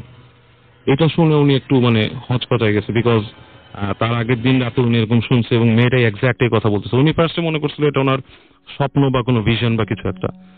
তো উনি যেটা করে উনি মেয়েটাকে প্রসিজার, ওনার যে প্রসিজার আছে সেখানে উনি শুরু করেন একটা এক্সরসাইজম টাইপের। তো মেয়েটা এক পর্যায়ে বলে যে যখন মানে তার সাথে কথোপকথনে বলে, মেয়েটা বলে যে মেয়েটার মুখ দিয়ে বলছে কিছু একটা, যে আমি চলে যাচ্ছি বাট আপনি দেখেন আপনার আমি কি করি, আপনি জাস্ট এটা মাথায় রেখেন। বলার পরে দেখা যায় যে মেয়েটা বেহুশ হয়ে যায় আর কি, মানে তাকে ছেড়ে গেছে, মেয়েটা ঘুমায় যায়, প্রায় বেহুশ হয়ে ঘুমায় গেছে। তো উনি যেটা ফিল করে ওনার মনে হচ্ছে যে ওনার কাঁধের মধ্যে কিছু একটা মানে চেপে ধরছে ওনাকে, এরকম সামথিং লাইক ওনার কাঁধ চেপে ধরছে এরকম। তো উনি এটা একটু শারীরিক অসুস্থতা ফিল করেন। তো উনি বাসায় আসেন, বাসায় আসার পরে উনি আবার সেই উনি উজু টুজু করে দৌড়াদৌড় পড়েন এবং ওনার কাছে একটু হালকা লাগতে থাকে বাসায়। তো রাতের বেলা যেটা হয় উনি ঘুমায় আছে, তো হঠাৎ করে উনি শুনে যে নাকি কান্নার আওয়াজ আসতেছে, উনি কেউ ঘুমায় ঘুমায় কাঁদতেছে বাসার ভিতরে মেয়েদের গলায়। তো উনি উঠে বলে কে কাঁদতেছে, হেঁটে হেঁটে যায়, যে দেখে শান্তর রুম ঠিক না, ওনার যে মেয়ে আছে ওই মেয়ের রুমের আপনার কাছে কেউ একজন কাঁদতেছে রুমের ভিতর থেকে। তো উনি বাসার রুমের মধ্যে যে উনি মেয়ের রুমটা নক করেন, কেউ গেট খুলে না, অনেকবার ধুম ধুম করে গেট নক করতেছে, কেউ দরজা খুলে না ভিতর থেকে, এদিকে কান্নার আওয়াজ আসতেছে। তো খুবই হয়ে যায়, উনি ওনার ছেলেকে ডেকে নিয়ে আসে, শান্ত আছে, শান্ত এসে জোরে জোরে লাথি মারে, এক পর্যায়ে মানে আপনার দরজার ছিটকানি ভেঙে যায় আর কি। তো ছিটকানি ভাঙার পর যখন ভিতরে ঢুকে দেখে যে ওনার মেয়ে বসে আছে খাটের মধ্যে এবং সে ইজ অ্যাক্টিং অল উইয়ার্ড, মুখ দিয়ে ফেনা উঠতেছে এসে। তো ওনাকে দেখেই ওনাকে এবার তুই সম্বোধন করে বলে যে তোকে মানা করছিলাম, তুই এখানে আসছিস, এবার তোকে আমি কেমন শিক্ষা দিয়ে যাই, তুই আমাকে ছাড়া। তো ওই দিন উনি যেটা করে ওনার যতটুকু দোয়া দুরুদ আছে উনি জানে, এটা পড়ার পর এক পর্যায়ে ওনার মেয়েটা শান্ত হয়, মানে বোঝা যাচ্ছে যে কিছু একটা চলে গেছে। কিন্তু ওনার বাসায় যেটা হয় প্রতিদিন ওনার মেয়েকে একটা সময় এরকম অ্যাবনর্মাল হয় এবং ওনার ঝাড়া লাগে, মানে ওনার ঝেড়ে ওর ঠিক করা লাগে। তো এরকম করতে করতে উনি বিরক্ত হয়ে যায়, কারণ এটা যাচ্ছেই না, it's like a continuing process হয়। তো উনি এক মানে হুজুরের সাথে আলাপ করে, ওনার থেকে যে যিনি বোঝেন যে এরকম, হুজুর বলে যে আপনি কেন এটা করতে গেছেন, আপনি যেটা করতে গেছেন খুব খারাপ কাজ, বিকজ আপনি যাকে ছাড়াইছেন সে ছিল অনেক এল্ডার জিনদের মধ্যে অনেক এল্ডার কাইন্ড, এদের অনেক বেশি পাওয়ার থাকে, যদিও আল্লাহর কালামের কাছে কিছু না, আপনি ছাড়ানোর চেষ্টা করছেন, বাট হোয়াট ইউ ডু, আপনাকে একটা প্রসিজার বলে দিই, এটা করে ওই বাসা থেকে চলে যান, আপনি ওকে ওই বাসায় আটকায় দিবেন, কাজটা করবেন কখন, আপনার মেয়েকে যখন প্রসেস করবে তখন। তো একটা জিনিস যে জানেন যে আপনি বাসা যখন অন্য জায়গায় যাবেন আপনি এটা খুব গোপনে করবেন, যদি এগুলো জানাজানি হয়ে যায় উনি মোটামুটি একটা লিঙ্ক বের করে যে উনি ওই বাসায় ওইভাবে যাবে না, একটা বাসায় যাবে, উঠবে আর সেখানে তারা একটা স্টেবল কন্ডিশন করবে, তারপর বাসার থেকে হঠাৎ করে ওই কাজটা করে মুভ করে যাবে, দেন তারা বাসা অন্য কেউ এসে মুভ করবে, ওনার হাজবেন্ড বা কেউ এরকম। তো এরকম প্ল্যানিং করে উনি একদিন এরকম সন্ধ্যার সময় এই প্রসিজারটা করে, দেখে যে ওই বাসার মধ্যে যায়, ওনার মেয়ে যখন এরকম বাজে পাগলামি করতেছে তখন উনি যে প্রসিজারটা করে। তো করার পরে উনি ওনার মেয়েকে ছেড়ে গেছে, যেটা ওনারা চলে যায় বাসা থেকে বের হয়ে ওই বাসায় চলে যায়, বাসা ছেড়ে দেয়। কিন্তু সমস্যা হয়ে যায় ওই বাসাটার মধ্যে এই পজিশনটা থেকে যায়, এবং পরবর্তীতে আরেকটা ওখানে তো ওই যে নিয়মটাই ছিল তাই, হ্যাঁ, যে হ্যাঁ, হ্যাঁ, ওখানে দেখে হ্যাঁ। চলে যেতে হবে। যিনি ওনাকে সলিউশনটা দিয়েছিল উনি ঠিক মানে অনেকটা পারফেক্ট সলিউশন দেয় নাই। Right. মানে মানে মানে ওনার উচিত ছিল যে মানে জিনিসটা একেবারে কিভাবে দমন করা যায় ওটাই বাসা দেওয়া যায়। তো ওই বাসাতে এরকম একটা আপনার আরেকটা ফ্যামিলি আসে এবং সেই ফ্যামিলি আসার পর সেই বাসায় একটা ছোট ছেলে ছিল যে টিনেজ বয়স, সে ওটার দ্বারা পজেসড হয়ে যায় এবং পজেসড হওয়ার পরে তার কেসটা খুব খারাপ। এই বাচ্চাটা নাকি রাতের বেলা মাঝে মাঝে আপনার ওই খাটের থেকে উপরে উঠে যায়, হ্যাঁ, খাটের থেকে বাতাস উপরে উঠে যায়, তাকে মানে বাপ মা ধরে রাখতে পারে না, ভয়ঙ্কর অবস্থা। রাতের বেলা মনে হয় যে হাড়ি পাতিল ফেলে দিচ্ছে রান্নাঘরের ভিতরে এবং যেটা পরবর্তীতে হয়। তো বাচ্চার মা একদিন বাচ্চার সাথে রাত্রে ঘুমায় আছে, তো সে হঠাৎ করে দেখে যে গেটের মধ্যে ধুপ ধুপ করে কে কিল দিচ্ছে ঘরের ভিতরে, মানে মনে হচ্ছে যে দরজা ভেঙে ফেলবে। দরজা খুলছে, দেখে কেউ নাই। ওই দরজা যখন খুলছে বাচ্চা পিছন থেকে হাসতেছে বা সাউন্ড করতেছে এরকম। তো এই পর্যায়ে ওনারা যেটা করে, আপনারা মানে আরেকজন বড় হুজুরকে নিয়ে আসেন আর কি মসজিদ থেকে। তো উনি আসেন, উনি এসে আর কি দরুদ পড়েন এবং একটা প্রসিজার ফলো করেন আর কি।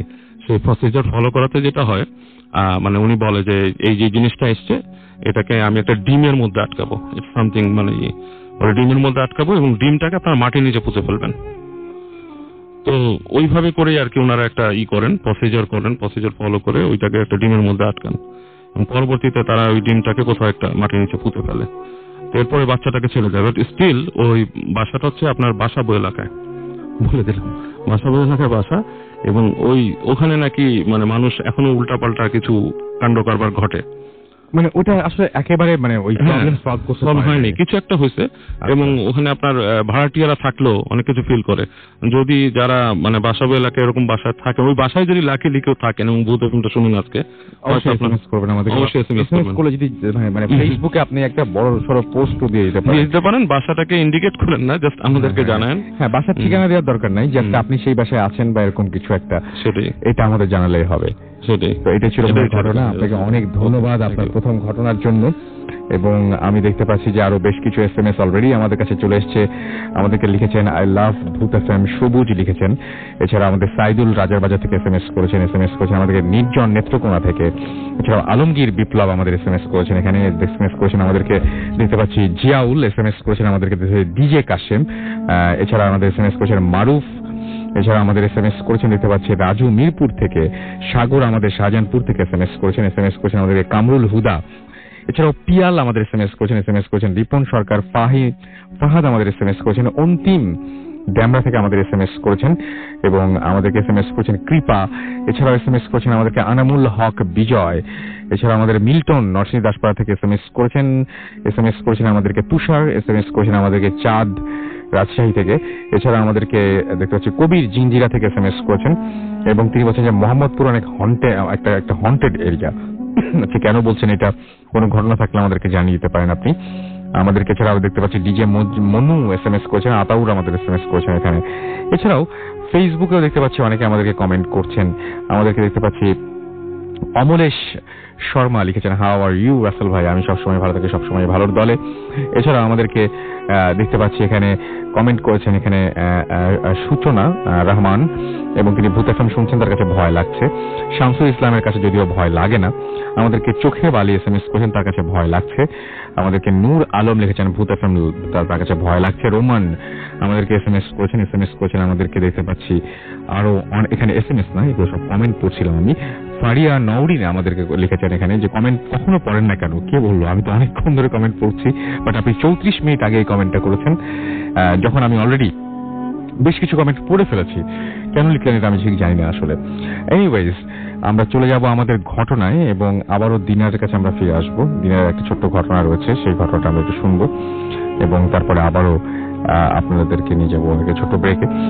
দিনার, আমি সেকেন্ড আপনার যে ঘটনা সেটা শুনি।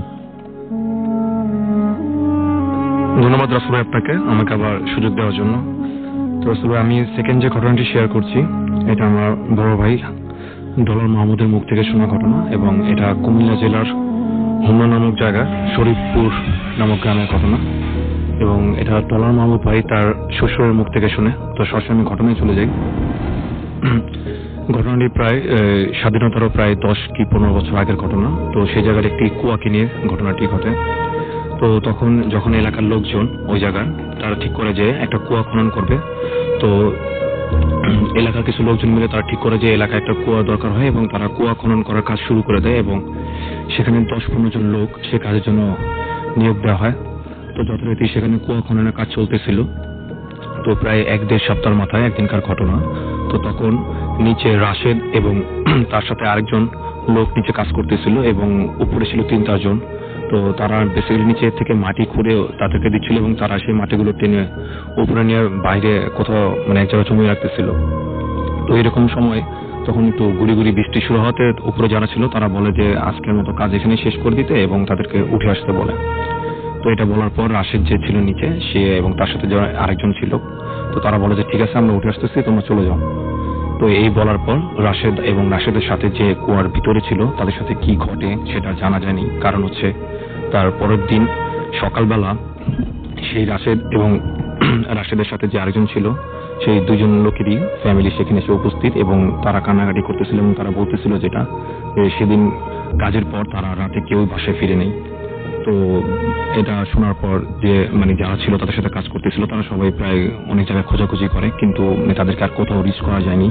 কিন্তু সবচেয়ে ওয়েট ব্যাপার ছিল যে তাদের যে স্যান্ডেল ছিল এবং সেই স্যান্ডেল এবং তাদের কিছু জামা কাপড় ছিল এবং সেটা এই কুয়ার পাশেই পড়েছিল। তো যাই হোক কিছুদিন কাজ বন্ধ থাকে সে কুয়া খননের কাজ। তো তারপর আবার শুরু হয় সে কাজ এবং প্রায় মাস 1.5 পর সে কাজ শেষ হয় তখন বেসিক্যালি সেই কুয়াটাকে উপর দিয়ে বাঁধিয়ে দেওয়া হয় এবং ওই আশেপাশের লোকজন সে পানি ইউজ করতে পারতো। তো তার প্রায় 6-7 মাস পরে যে ঘটনাটি ঘটে তো সেটা হচ্ছে যে সেই কুয়াটার পাশে একজন লোক বসতি স্থাপন করেন এবং ওনার বাসাটি ছিল সেই কুয়ার মানে খুব কাছে একটি বাসা এবং তার বাসার আশেপাশে আর কোনো বাসা ছিল না। তো এই মাঝখানে আমি একটা কথা বলতে ভুলে গেছি সেটা হচ্ছে যে কুয়া খনন করার প্রয়োজনে সেখানটা কয়েকটি তাও গাছ ছিল 4-5টা, সেটা মানে কেটে ফেলা হয় সবার সম্মতিতেই।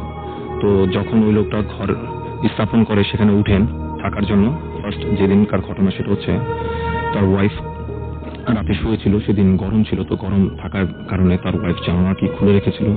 তো উনি শুয়ে জানলা দিয়ে বাইরে তাকিয়েছিলেন। তো উনি একটা সময় যেটা লক্ষ্য করলেন সেটা হচ্ছে যে সেই কুয়াটার পাশে লাল শাড়ি পরে একজন মহিলা মানে বসে কিছু একটা করছে। তো উনি প্রথমে ভাবলেন হয়তোবা যে সে বসে হয়তোবা কাপড় ধুচ্ছে সেখানে। তো উনি মানে অনেকক্ষণ যাবত রুমের ভিতর থেকে এটি দেখতেছিলেন। তো জাস্ট প্রায় আধা ঘন্টা বা তারও বেশি সময় যখন পার হয়ে যায় তখন তিনি লক্ষ্য করলেন যে এতক্ষণ ধরে একটা মহিলা মানুষ এখানে কি করতেছে, আর যেহেতু ওনার বাসার আশেপাশে কোনো বাসা নেই তো উনি জাস্ট কিউরিওসিটি নিয়ে উনি বের হন রুম থেকে। তো উনি রুম থেকে বের হওয়ার পর সে কুয়াটার সামনে যায়। তো উনি কুয়াটার সামনে গিয়ে যখন সেই মহিলাটাকে জিজ্ঞেস করে যে আপনি এখানে কি করতেছেন, তখন সেই মহিলা যেটা দেখেন যে সেটা কোনো মানুষের অবয়ব ছিল না, মানে তার মুখটা ছিল অন্য কোনো প্রাণীর মুখের মতো হবে সেটা, মানে কিন্তু মানুষের মুখের সাথে সেটা মিলতেছিল না। তো উনি যেটা শুনেন ওই জিনিসটা থেকে সেটা হচ্ছে যে আমার বাসা ছিল এখানে, আমার বাসা ভেঙে কুয়াকে বানাইছে। তো এটা শোনার পর সেই মহিলা বেশ ভয় পেয়ে যায় এবং উনি ভয় পেয়ে দৌড় দিয়ে ওনার ঘরে চলে আসে এবং ঘরে চলে আসার পর ওনার হাজব্যান্ডকে ঘুম থেকে উঠে তার হাজব্যান্ডকে বলে এই ঘটনাটা যে উনি এটা দেখেছেন বাইরে। তো ওনার হাজব্যান্ড ওনার মুখ থেকে শোনার পর উনি নিজে বের হন রুম থেকে, কিন্তু উনি রুম থেকে বের হওয়ার পর সে কুয়ার ধারের সামনে বা বাসার আশেপাশে কাউকে আবিষ্কার করতে পারেনি। তো উনি বেসিক্যালি রুমে চলে আসেন ওনার ওয়াইফকে নিয়ে। তো সেদিন রাতে তারা শুয়ে পড়েন। তো শুয়ে পড়ার পর তারপরের দিন থেকে যে ঘটনাটা শুরু হয় তার ওয়াইফের সাথে সেটা হচ্ছে যে তার ওয়াইফ রাতে যেটা বলে তাকে যে একটা মহিলার মুখ থেকে উনি শুনে যে আমার ঘর ছিল এখানে, আমার ঘর কে ভাঙছে আর কুয়া কে বানাইছে। তো এই প্রলাপ তার স্ত্রীর মুখে উনি শুনতে পায় এবং তার স্ত্রীকে দেখা যায় যে সে দিনের প্রায় সবসময় ওই কুয়াটার মানে আশেপাশে ঘোরাফেরা করতেছে এবং সেখানে বসে ওই প্রলাপ করতেছে। তো তার এই ঘটনাটা যখন প্রায় জানাজানি হয় তখন প্রায় গ্রামের আরো যারা সব লোকজন ছিল তারা সবাই মানে এসে তাকে দেখে যে সবাই ভাবে যে হয়তো সে পাগল হয়ে গেছে, কিন্তু তার হাজবেন্ড জানতো যে না, সে গতকাল রাতে এই ঘটনাটি বলে যে সে একটা মহিলার মুখ থেকে এটা শুনে। তো এটা শোনার পর তাদের পাশের গ্রামে একজন ওঝাকে নিয়ে আসা হয়। তো এটা রাসেল ভাই যখন এই এক্সারসাইজটা ওই ওঝা করতে বসেন তখন ওই গ্রামের আরো অনেক লোকজন ছিল এবং এই ঘটনাটি বেসিক্যালি ওই শরীফপুর এলাকার প্রায় সবাই জানে মোটামুটি। তো যখন তার এক্সারসাইজ করতে বসে তখন ওঝা যখন তাকে জিজ্ঞেস করে যে তুই কোত্থেকে আসছিস ওর কাছে, তখন সে একই কথা বলে যে আমার ঘর ছিল এখানে, আমার ঘর ভেঙে মানে কুয়াকে বানাইছে। তো তখন সেই মহিলাটা আবারও বলে যে এর আগেও আমি 2 জনকে মারছি এবং সবাইকে মেরে ফেলবো এই জায়গার। তো তখন তারা মানে শিওর হয় যে ওই রাশেদ এবং আরেকজন লোক যারা কুয়ার ভিতরে নামছিল তাদেরকে কোন একটা এই প্যারানর্মাল রিজনে তারা হয়তো বা মারা গেছে বা তাদেরকে আর খুঁজে পাওয়া যায়নি। তো যখন এক্সারসাইজ শেষ হওয়ার পর সেই যে ওঝা যিনি ছিলেন উনি একটা মানে ছাগল সেই কুয়াটার পাশে যেখানটা তাল গাছগুলো ছিল সেখানটায় উনি বলি দেন। তো বলি দেওয়ার পর উনি যখন ওনার হাজবেন্ডকে বলে যায় যে আপনার ওয়াইফের আর কোনো সমস্যা হবে না, আর যদি কোনো সমস্যা হয় তাহলে ওনাকে আবার খবর দেওয়া হয়। তো এই ঘটনা প্রায় এলাকার সবাই শুনে এবং উনি তখন মানে দিনের পর দিন উনি স্বাভাবিক হয়ে যান। তো একটা সময় পর প্রায় মাসখানেক পর ওনার ওয়াইফ আবারও সেই আগের মতো প্রলাপি করতে থাকে সবসময় এবং সবসময় তিনি সেই কুয়ার পাশে বসে থাকেন। তো একদিন সকালবেলা যেটা হয় ওনার হাজবেন্ড ঘুম থেকে উঠে ওনার ওয়াইফকে আর কোথাও আবিষ্কার করতে পায়নি রুমের মধ্যে। তাই তিনি তাকে মানে খোঁজার জন্য রুম থেকে যখন বের হন তখন তিনি হাঁটতে হাঁটতে জাস্ট কুয়াটার সামনে যায় এবং উনি তার ওয়াইফের কোথাও না পেয়ে জাস্ট উনি এখানে ওখানে খুঁজতেছিলেন। তো উনি একটা সময় লক্ষ্য করলেন যে কুয়াটার ভিতরে তার ওয়াইফের মৃত লাশ পড়ে আছে। তো তখন তাকে সেখান থেকে টেনে উঠানো হয় এবং এটা প্রায় সেই গ্রামের সবাই দেখে। তো দেখার পর যখন তাকে উপরে উঠানো হয় এবং তাকে দাফন দেওয়া হয় তখনও পর্যন্ত সেই কুয়ার পানি পর্যাপ্ত পরিমাণ পানি ছিল এবং প্রায় গ্রামের সবাই সে পানি ব্যবহার করতে পারত। কিন্তু যখন এই অ্যাক্সিডেন্টটা ঘটে ওই লোকটার ওয়াইফের লাশ পাওয়া যায় তারপর থেকে সেই কুয়ার পানি আস্তে আস্তে নিচে একেবারে তলদেশে চলে যায় এবং রাসেল ভাই সেই কুয়ার পানি এখন পর্যন্ত সেই একই অবস্থায় আছে এবং একেবারে তলদেশে চলে গেছে এবং সেই পানি এখন পর্যন্ত কেউ ইউজ করতে পারে না এবং সেই কুয়াটা এখন প্রায় অ্যাবান্ডন হিসেবে আছে সেই এলাকায়। অনেক ধন্যবাদ আপনাকে আপনার ঘটনার জন্য। আমরা চলে যাবো একটা ছোট্ট বিরতিতে এবং বিরতির পর আবারও ফিরে আসছি। আমাদের সাথে থাকুন, স্টে টিউনড টু রেডিও ফুর্তি এন্ড ডোন্ট স্টপ দ্য ফুর্তি।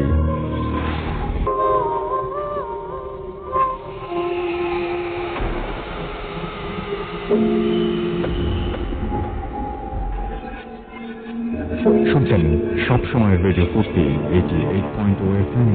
আমি রাসেল আছি সাথে এবং আজকে আমাদের অতিথিরা আমাদের সাথে রয়েছেন এবং চলছে ভূত এফএম। আশা করছি যে আপনাদের ভালো লাগছে। এখন পর্যন্ত যে ঘটনাগুলো আপনারা শুনেছেন আশা করছি সেই ঘটনাগুলো আপনাদের ভালো লেগেছে। অনেকেই ফেসবুকে লিখছেন আমি দেখতে পাচ্ছি, অনেকেই SMS করছেন দেখতে পাচ্ছি। ফেসবুকের তো কমেন্টগুলো আপনারাও পড়তে পারেন এবং আমি দেখতে পাচ্ছি যে আমাদেরকে অনেকেই লিখেছেন। নাম আমি পড়তে পারছি না, ভাষাটাকে খুব অন্যরকম টাইপের, মানে ফন্টগুলো একটু আলাদা। তিনি লিখেছেন ভাইয়া ভূত এফএম অনেক ভালো লাগছে কিন্তু ভয়ও পাচ্ছি, ছোট ঘটনা অনেক ভালো লাগে। আচ্ছা আমি এটা নিয়ে একটু কনফিউজড। আমাকে অনেকে আবার জানান যে বড় ঘটনা ভালো লাগে, কেউ বলছেন ছোট ঘটনা ভালো লাগে, কেউ বলে। তবে একটা জিনিস কম যে ম্যাক্সিমাম মানুষ বলেন যে গ্রামে ঘটা ঘটনাগুলো নাকি বেশি ভালো লাগে। তো আপনি কি একমত? আপনি যদি একমত হন তাহলে অবশ্যই আমাকে সেটা জানান এবং আপনি অবশ্যই সেটা জানাতে পারেন। তার আগে জানিয়ে দিয়ে আমাদের ফেসবুকে কিভাবে আপনি কমিউনিকেট করবেন। আমাদের সাথে ফেসবুকের পেজের অ্যাড্রেসটি হচ্ছে www.facebook.com/radiofurti। আমাদেরকে নিয়ামুল হাসান লিখেছেন রাসেল ভাই অনেক ভয় লাগছে এবং আমি আর আমার ছোট ভাই একসাথে শুনছি। আচ্ছা দুজন একসাথে শুনছেন তারপর আবার ভয়ের কি আছে ভাই? আর ভয় লাগাটা তো মজা, ভয় লাগবে জেনেই শুনতে বসেছেন। দেখেন না অনেকের ভয় লাগে না, কারণ আগে থেকে এত প্রিপারেশন নিলে ভয় লাগবে কিভাবে। আচ্ছা যাই হোক, আমি দেখতে পাচ্ছি যে এছাড়া আমাদেরকে ফাহা অরিন লিখেছেন বাবু ভাইয়ের ঘটনা ভালো। আমাদেরকে আহসান ইমাম লিখেছেন যে যারা আচ্ছা নিজেরা দেখছেন তাদের কাছ থেকে সরাসরি ঘটনা শুনতে চাই। শুনছো রাসেল ভাই, এরকম কিন্তু অনেকেই এসেছেন এখানে যারা নিজেদের জীবনে এরকম ঘটনা ঘটেছে, আপনি হয়তো মিস করেছেন, বাট এরকমই বেশি আসেন কিন্তু। ইভেন এই যে বাবু ভাই এখন যে ঘটনা বলবেন তার কিছু কিছু জায়গায় যে এক্সপিরিয়েন্স কিন্তু ছিল, কিন্তু প্রতিদিন সেই ঘটনা যদি একই ঘটনা এসে বলেন তাহলে মুশকিল। সো এখন অনেকের কাছ থেকে শুনে এসে ঘটনা বলতে হয়, বাট তিনি কিন্তু প্রথম দিকে তার নিজের ঘটনা শেয়ার করেছেন। রাইট, আমাদেরকে অনেকেই লিখেছেন, আর অনেকে এখানে কমেন্ট করেছেন। আপনি এখানে কমেন্ট করতে পারেন চাইলে। SMS তো করেছেন, তার SMS গুলো একটু পরে পড়বো। আপাতত চলে যাচ্ছি বাবু ভাইয়ের কাছে তার ঘটনায়। বাবু ভাই চলে যায় আপনার সেকেন্ড ঘটনায়। হ্যাঁ রাসেল ভাই, এই ঘটনাটা আমার সাথে শেয়ার করেছে আমার খুব ক্লোজ ফ্রেন্ড রয়। ওর সাথে আমি একবার আমরা ঘুরতে যাই আপনার ট্যাম্পা, ওইটা ট্যাম্পা নামে একটা জায়গায়। তো ওখানে যে আমাকে ও যাওয়ার পথে ট্যাম্পাতে যাওয়ার পথে একটা জায়গা ছিল, ওয়েস্টের একটা জায়গা, খুব ব্যারান ল্যান্ড, মানে খুব খোলা মানে মাঠের মতো জায়গা এবং খুব পুরনো। ওখানে আপনার ওই ব্ল্যাক পিপলরা ছিল এক সময়, মানে ব্ল্যাক পিপল বলতে ওরা যখন স্লেভারিতে ছিল তখন সেই সময়। তো ওখানকার কিছু স্টোরি সে আমাকে শেয়ার করে এবং এর মধ্যে একটা বলে যে ওদের উপর খুব বেশি আপনার মানে ব্রুটাল অ্যাক্ট করা হতো এই সময়। এমনও আছে যে কিছু বাড়িতে আপনার মেল বক্স ভেঙে দেওয়া হতো, তারপর একজন কালোকে মেরে ঝুলিয়ে রেখে সেখানে বলতেছে যে লাইক কাক মেরে ঝুলার একটা যেরকম কাক আসে না, সেরকম মানে তাকে মেরে ঝুলার একটা অন্য ব্ল্যাক পিপল না আসে, স্লেভসরা না আসে। তো আমাকে বলতো যে এখানে you might get the whispering souls, অনেক এরকম অতৃপ্ত আত্মা এখানে আছে। এবং নিশ্চয়ই কেউ না কেউ পায়, না হলে এটা বলবে কি জন্য? হ্যাঁ, এবং ও সেটা বলছে। এবং জায়গাটা আসলে ভাই এত স্পুকি, আমরা যখন ওখানে পাস করছি তখন ধরেন 3টা বাজে, দুপুর 3টা 4টা, মানে রোদ হালকা হয়ে গেছে অনেকটা। এবং পুরানো যে বাড়ি ঘরগুলো আছে সেগুলো খুবই ভয়ঙ্কর লাগছে দেখে। এই সেম টাইপের এস্টাবলিশমেন্ট বলে আপনার ইস্যু আছে, আপনার অ্যালাবামাতে অনেক আছে নদীর পাড়ে। এবং ওই ফ্লোরিডারই ওয়েস্ট পামের একটা জায়গা আছে, এই জায়গাটা এখন অনেক ধনীদের এলাকা। ওই জায়গায় নাকি একসময় কালোদের বসতি ছিল। তো বসতিগুলো রাতের বেলা আগুন ধরায় দেওয়া হয়, ধরে ওদের মেরে ফেলা হয়, এবং ওই জায়গায় পরবর্তীতে মিলেনিয়াররা আপনার বাসা বাড়ি বানায়। এবং ওইটাও ওর বলা, ওই জায়গাটা। এবং ও বলে যে সেটা কিন্তু আসলে হন্টেড, রাতের বেলা অনেকে অনেক কিছু দেখে। যাই হোক, ঘটনাটা ওই ট্যাম্পা এলাকারই কাছে। তো ও বলেছে যেটা ওর বাবার কাছে শোনা, হ্যাঁ, ওর অনেক ওল্ড পুরানো স্টোরি। তো ওই এলাকায় অ্যালাবামা, আমি বলছি ট্যাম্পার কথা। আচ্ছা, ট্যাম্পার কথা বলছেন। তো ওই নেইবারহুডে চলে যেতে পারি যে কোনোদিন। তো মানে পিপল যদি চায় তারা ওই যে গুগল ম্যাপ করে দেখতে পারে ট্যাম্পাটা কেন। হ্যাঁ, তবে যে ঘটনাটা এটা হচ্ছে ট্যাম্পা মেইন সিটিতে না, একটু এই সাইডে, যেখানে আপনার যাওয়ার পথে ট্যাম্পার যে এলাকাটা পড়ে আর কি, রাস্তা দিয়ে। এক্সাক্ট লোকেশনটা আমি বলতে পারছি না, বাট ওই অন দ্য ওয়েতে এটা সম্ভবত রাস্তাটার নাম ছিল সামওয়্যার অন ইহা junction or something like that, ওইটার কাছে কোথাও। এনিওয়ে, তো ওই নেইবারহুডে নাকি আপনার একজন একটা লোক আসে, মানে নিউ কামার। লোকটার নাম ছিল উইলি। এবং ওকে অনেকে মানে উলফ বলে ডাকতো। আচ্ছা, দ্য ম্যাটার ইজ ওর আচরণের মধ্যে নাকি উলফ স্ট্রিট নামে একটা মুভি আছে, জাস্ট লাইক দ্যাট। তো উইলির নাকি আচরণগুলো ছিল আপনার একটু ওই যে অ্যাবনর্মাল টাইপের। অনেকেই কিন্তু এই আপনার শাইমেনদের মধ্যে বা রেড ইন্ডিয়ান, যেমন নাভাহো যে সম্প্রদায়টা, ওরা কিন্তু আপনার এই জিনিসটা বিশ্বাস করে যে মানুষই আপনার উলফ হয়ে যায় একটা সময়। ও, এটা কারা বিলিভ করে? নাভাহোরা, নাভাহো ইন্ডিয়ানসরা। যদি লেখায় আসে নাভাজো, বাট অ্যাকচুয়ালি এটা প্রনাউন্সিয়েশন নাভাহো। আচ্ছা, এই নাভাহো সম্পর্কে একটু তাহলে যদি বলতেন, মানে অনেকে তাহলে বুঝতো, একটু যদি ভেঙে বলতেন। যে নাভাহোরা হচ্ছে নেটিভ আমেরিকানস। নেটিভ আমেরিকান বলতে যারা আসলে আমেরিকান ওই মেইনল্যান্ডে ছিল আর কি। রাইট। ওরা হচ্ছে অ্যাকচুয়ালি ওদেরই একটা সম্প্রদায়। তো ওদের বিভিন্ন রকমের স্পিরিচুয়াল জিনিস ওরা বিশ্বাস করে। তার মধ্যে একটা জিনিস এটা বিশ্বাস করে যে মানুষ উলফে, হ্যাঁ, শুধু উলফ না, ওরা বিশ্বাস করে they can transform into many sort of animals. উলফটা হচ্ছে মেইন, উলফটাকে ওরা মেইনলি চিন্তা করে। এবং ওই রেড ইন্ডিয়ার মধ্যে অনেকটা মানে একটা কাস্টই আছে যারা উলফকে আপনার ওয়ার্শিপ করে। হ্যাঁ, আচ্ছা, থিংস লাইক দ্যাট। এবং নাভাহোদের বিশ্বাসটা এরকম, কেউ যদি খারাপ কাজ করে বা আপনার ডার্ক পাওয়ার পজেস্ট করার চেষ্টা করে, he can transform into these animals like wolf or owl, হ্যাঁ, পেঁচা বা কাক, এসব জিনিসে সে ট্রান্সফর্ম হতে পারে। এটা নাভাহোদের বিশ্বাস। এবং যারা মুভিগুলো দেখেন, বিশেষ করে যে মানে আপনি যদি বলেন যে হ্যাঁ, হরর ফিল্ম তো আছেই, এছাড়াও ড্রাকুলাদের মুভিগুলোতে ভ্যাম্পিয়ার জিনিসটা এটা একটু ডিফারেন্ট জিনিস। ভ্যাম্পিয়ার জিনিসটা নিয়ে যে ওরা বিশ্বাসটা যেটা করে, ভ্যাম্পিয়ার নিয়ে অনেক ধরনের মানে কি বলবো তর্ক বিতর্ক আছে। বাট বেসিক্যালি ভ্যাম্পিয়ার জিনিসটা যেটা কি, মানুষ যদি বলে আব্রাহাম স্টোকার, বার্ম স্টোকার কালার দিয়ে যে আপনার ব্লাড ট্যাপেসকে কালার করে সে বানাইছে, যে হি ওয়াজ এ ব্লাড সাকার something, that's a different story. But কেউ যদি রোমানিয়া সম্বন্ধে পড়েন, Romania is itself A spooky place. এটা কিন্তু বিফোর সেই ওয়ালশিয়ার, সেই ড্রাকুলার আগেও কিন্তু এটা ছিল। ড্রাকুলা ওয়াজ এ হিরো। ড্রাকুলাকে কেউ যদি নাম মনে না করে যে সে একটা আসলে রক্তসূচক পিশাচ, যারা স্টোরি পড়েছেন, তারা হিস্ট্রি পড়েছেন, আগের ব্যাপারগুলো, হ্যাঁ, সব তার সবকিছু যদি জানেন, তাহলে হি ওয়াজ এ হিরো, সে দেশপ্রেমিক একজন হিরো ছিলেন। But the thing is, but ওনার আগের থেকে কিন্তু রোমানিয়াতে এটা প্রচলিত আছে, এই যে জিনিসগুলা, এই রক্ত খাওয়া এবং এন্ড স্টাফ লাইক দ্যাট। এবং রোমানিয়াতে কিন্তু ওলফের, এই যে ওয়ারউলফের মেন ইটা হয় ওরা। হ্যাঁ, আমি সেজন্যই বলছি, যারা মুভিটা দেখেছেন তারা এরকম টাইপের আপনি যেগুলো বলছেন এই ধরনের অনেক সাইন দেখতে পাবেন। এবং পৃথিবীতে বিভিন্ন জায়গায় একটা জিনিস, যেমন আপনি দেখলেন এই নেটিভ আমেরিকানদের বিলিভ, সেম ওয়েতে ইউরোপে গেলে আপনার ওদের এই বিলিভটা কিন্তু আছে, ওরা এটা। আবার আপনি যদি ইজিপ্টে যান, ইজিপ্টে কিন্তু আনুবিস যে জিনিসটা, ওদের যে ওরা সো কল গডেস, গড ওদের, এটাও কিন্তু কাইন্ড অফ লাইক এই একই জিনিস, মানে ট্রান্সফর্ম ইনটু লাইক সবকিছুর সাথে একটা রিলেশন আছে। বাট ইটস অ্যাকচুয়ালি, আমি যদি আমাদের ধর্মীয় বিলিভ অনুযায়ী বলি, এখানে বলা আছে যে আপনার এক ধরনের সেইটান আছে, সেইটানের ইবলিসের একটা কাস্ট ছিল, ইবলিসের একটা ফ্যামিলি ট্রি আছে, তার চেহারা ছিল আপনার এই ইসের মতো, শেয়াল বা কুকুরের মতো তার চেহারা ছিল। ইটস আ সর্ট অফ জিন, ভেরি এল্ডার জিন। আচ্ছা, সেটাই। এনিওয়ে, নাভাওদের কথা ফিরে যায়। নাভাওরা যেটা বলে যে তাদের মধ্যে স্কিন ওয়াকার বলে একটা গোষ্ঠী আছে, যারা নাকি দেখতে মানুষের মতো but they can transform into wolf, এবং তারা তাদের চোখের দিকে তাকালেও আপনাকে সে পজেস করতে পারবে, তাদের চোখের দিকে। এবং তারা বলে তাদের চোখটা একটু বড় হবে। ওইটা নেটিভ আমেরিকানদের জিজ্ঞেস করলে বা নেটিভদের, যেমন আমার ফ্রেন্ড রয়, ও ওদের সাথে অনেক মেলামেশা করতো, মানে সে ও হোয়াইট ছিল, so he had better chances. হ্যাঁ, তো বলে ওদের চোখগুলা বেশি বড় বড়। হ্যাঁ, তারপর ওদের স্কিন নাকি শক্ত হয় নর্মাল স্কিনের থেকে, এবং তাদের অ্যাক্টিং উইয়ার্ড হয়। তো উইলি যে লোকটা আসে, ওকে ওই অঞ্চলে ওরা ওরম বলতো ওফ বলে ডাকতো। হ্যাঁ, তো এবং মানে সে ছিল আপনার নেটিভ আমেরিকান। হ্যাঁ, তো ওকে এটা বলতো সবাই। তো যেটা হয়, এই ও উইলি যে ছিল, সে ফ্রেন্ডশিপ করে একজন ব্ল্যাক লোকের সাথে ওখানে। ওই সময় অবশ্য স্লেভারি প্রথা ছিল না, বাট ব্ল্যাকরা অনেক ডিগ্রেডেড ছিল, তাদেরকে অনেক ডিগ্রেড করতো ওরা। ওকে, তো এরা দুজন দে বিকেম গুড ফ্রেন্ডস।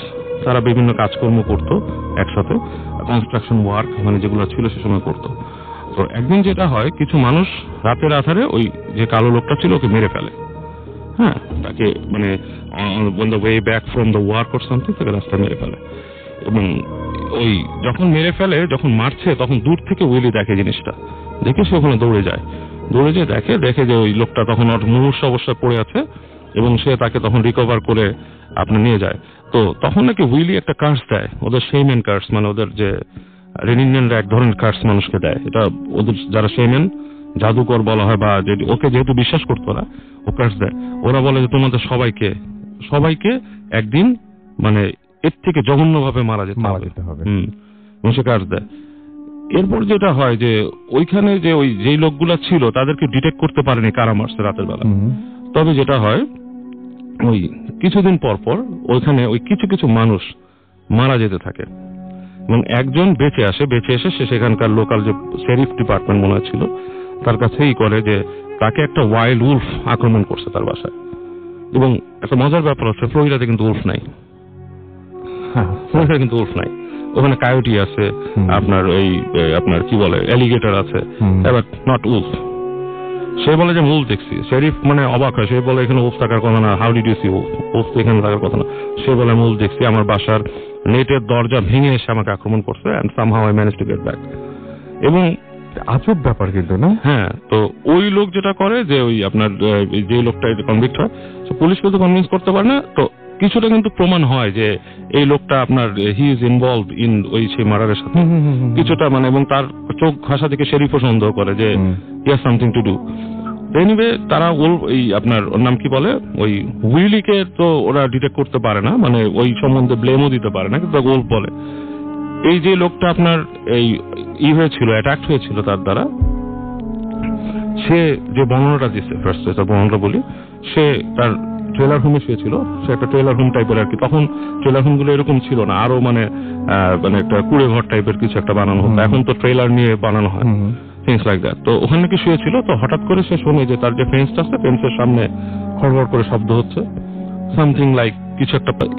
জিনিসগুলো নিয়ে অনেক কিছু হয়েছে আমেরিকাতে, আপনার এখন হলিউডে সিনেমা বানানো, হলিউডে। হ্যাঁ, এই সিনেমাগুলো দেখলেই এরকম দু একটা সিন আপনার আটকে যেতে পারে। হ্যাঁ, যেমন অনেকেই টুয়াইলাইট ছবিটা দেখে এটা মন্তব্য করে যে এটা হয়, কিন্তু রেড ইন্ডিয়ানদের মধ্যে এই বিলিফটা আছে, বেশি রকমের আছে। এবং এটা অনেকে জানে, যেমন আপনাদের যে মেটালিকা ব্যান্ডের যে জেমস হ্যাটফিল্ড, সে কিন্তু ওলফের উপর তার বিশাল আসক্তি আছে। রাইট, হি ফলোজ ওলফ। রাইট। তো হ্যাঁ, এরকমই ব্যাপারটা, অনেকটা এরকমই। এবং আমরা মেটালিকার একটা এন্টার সেগমেন্ট দিয়ে শুরু শেষ করবো, মনে পড়ে গেল। আচ্ছা, যাই হোক, আমরা একটা ছোট্ট বিরতিতে যাব, এবং বিরতির পরে আবারও ফিরে আসবো। সুতরাং সেই পর্যন্ত আমাদের সঙ্গেই থাকুন। আমার মনে হয় যে একটু পরে আবার নতুন অতিথি নিয়ে ফিরে আসবো, সুতরাং আমার সঙ্গে থাকুন। এবং তারপরে আমরা SMS, আমাদের ফেসবুকে যে কমেন্ট রয়েছে সেগুলো সবকিছু করবো। Stay tuned radio food can don't stop the food day.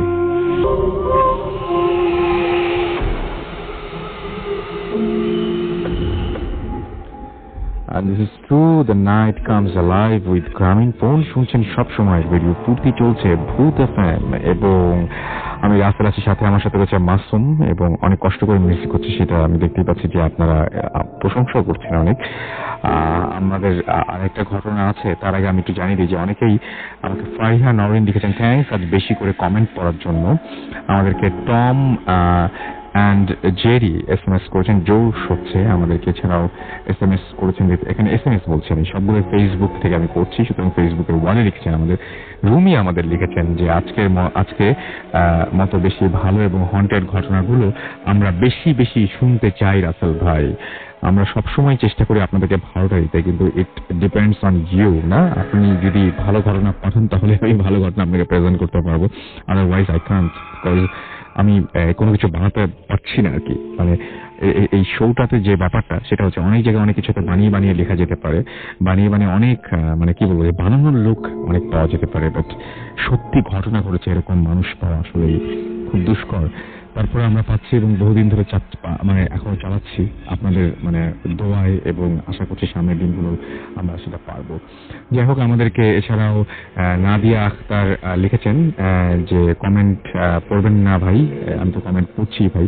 আরেকটা জিনিস বলি যে বানিয়ে একজন লোক 100টা গল্প লিখতে পারে, কিন্তু একজন মানুষের সাথে 100টা ঘটনা তো করতে পারে না। এই জন্য আমরা একটু পিছিয়ে থাকতে পারি হয়তো, বাট আপনাদের ভালো লাগে সেই জন্যই মানে সবচাইতে বেশি মানে সেই দিক দিয়ে ভালো লাগার দিক দিয়ে আমরা এগিয়ে, এবং সেটা আশা করছি আপনারা সবসময় আমাদের সঙ্গেই থাকবেন এবং ঠিক এইভাবে আমাদের এগিয়ে নিয়ে যাবেন। আমরা চলে যাচ্ছি আবারও আমাদের একটা ছোট্ট ঘটনায়, একদমই ছোট একটা ঘটনা রয়েছে আমাদের কাছে, সেই ঘটনাটা শুনি, তারপর কিছু SMS পড়বো। আমার সাথে নতুন একজন জয়েন করেছেন, আপনার নামটা প্লিজ একটু বলবেন। হ্যালো, আমি ভিক্টর গমেজ, পামগেট থেকে আসছি। জি, শুনি। আচ্ছা, আমি আমার ঘটনাটি স্টার্ট করলাম। ঘটনাটি ঘটেছে আমার খুব কাছের বন্ধু ইভার সাথে। তো আমি ঘটনা চলে যাচ্ছি। তো ঘটনাটি ঘটেছে গত 1 বছর আগে। তো ইভা ওর ফ্যামিলির সাথে একটা নতুন বাসায় ওঠে।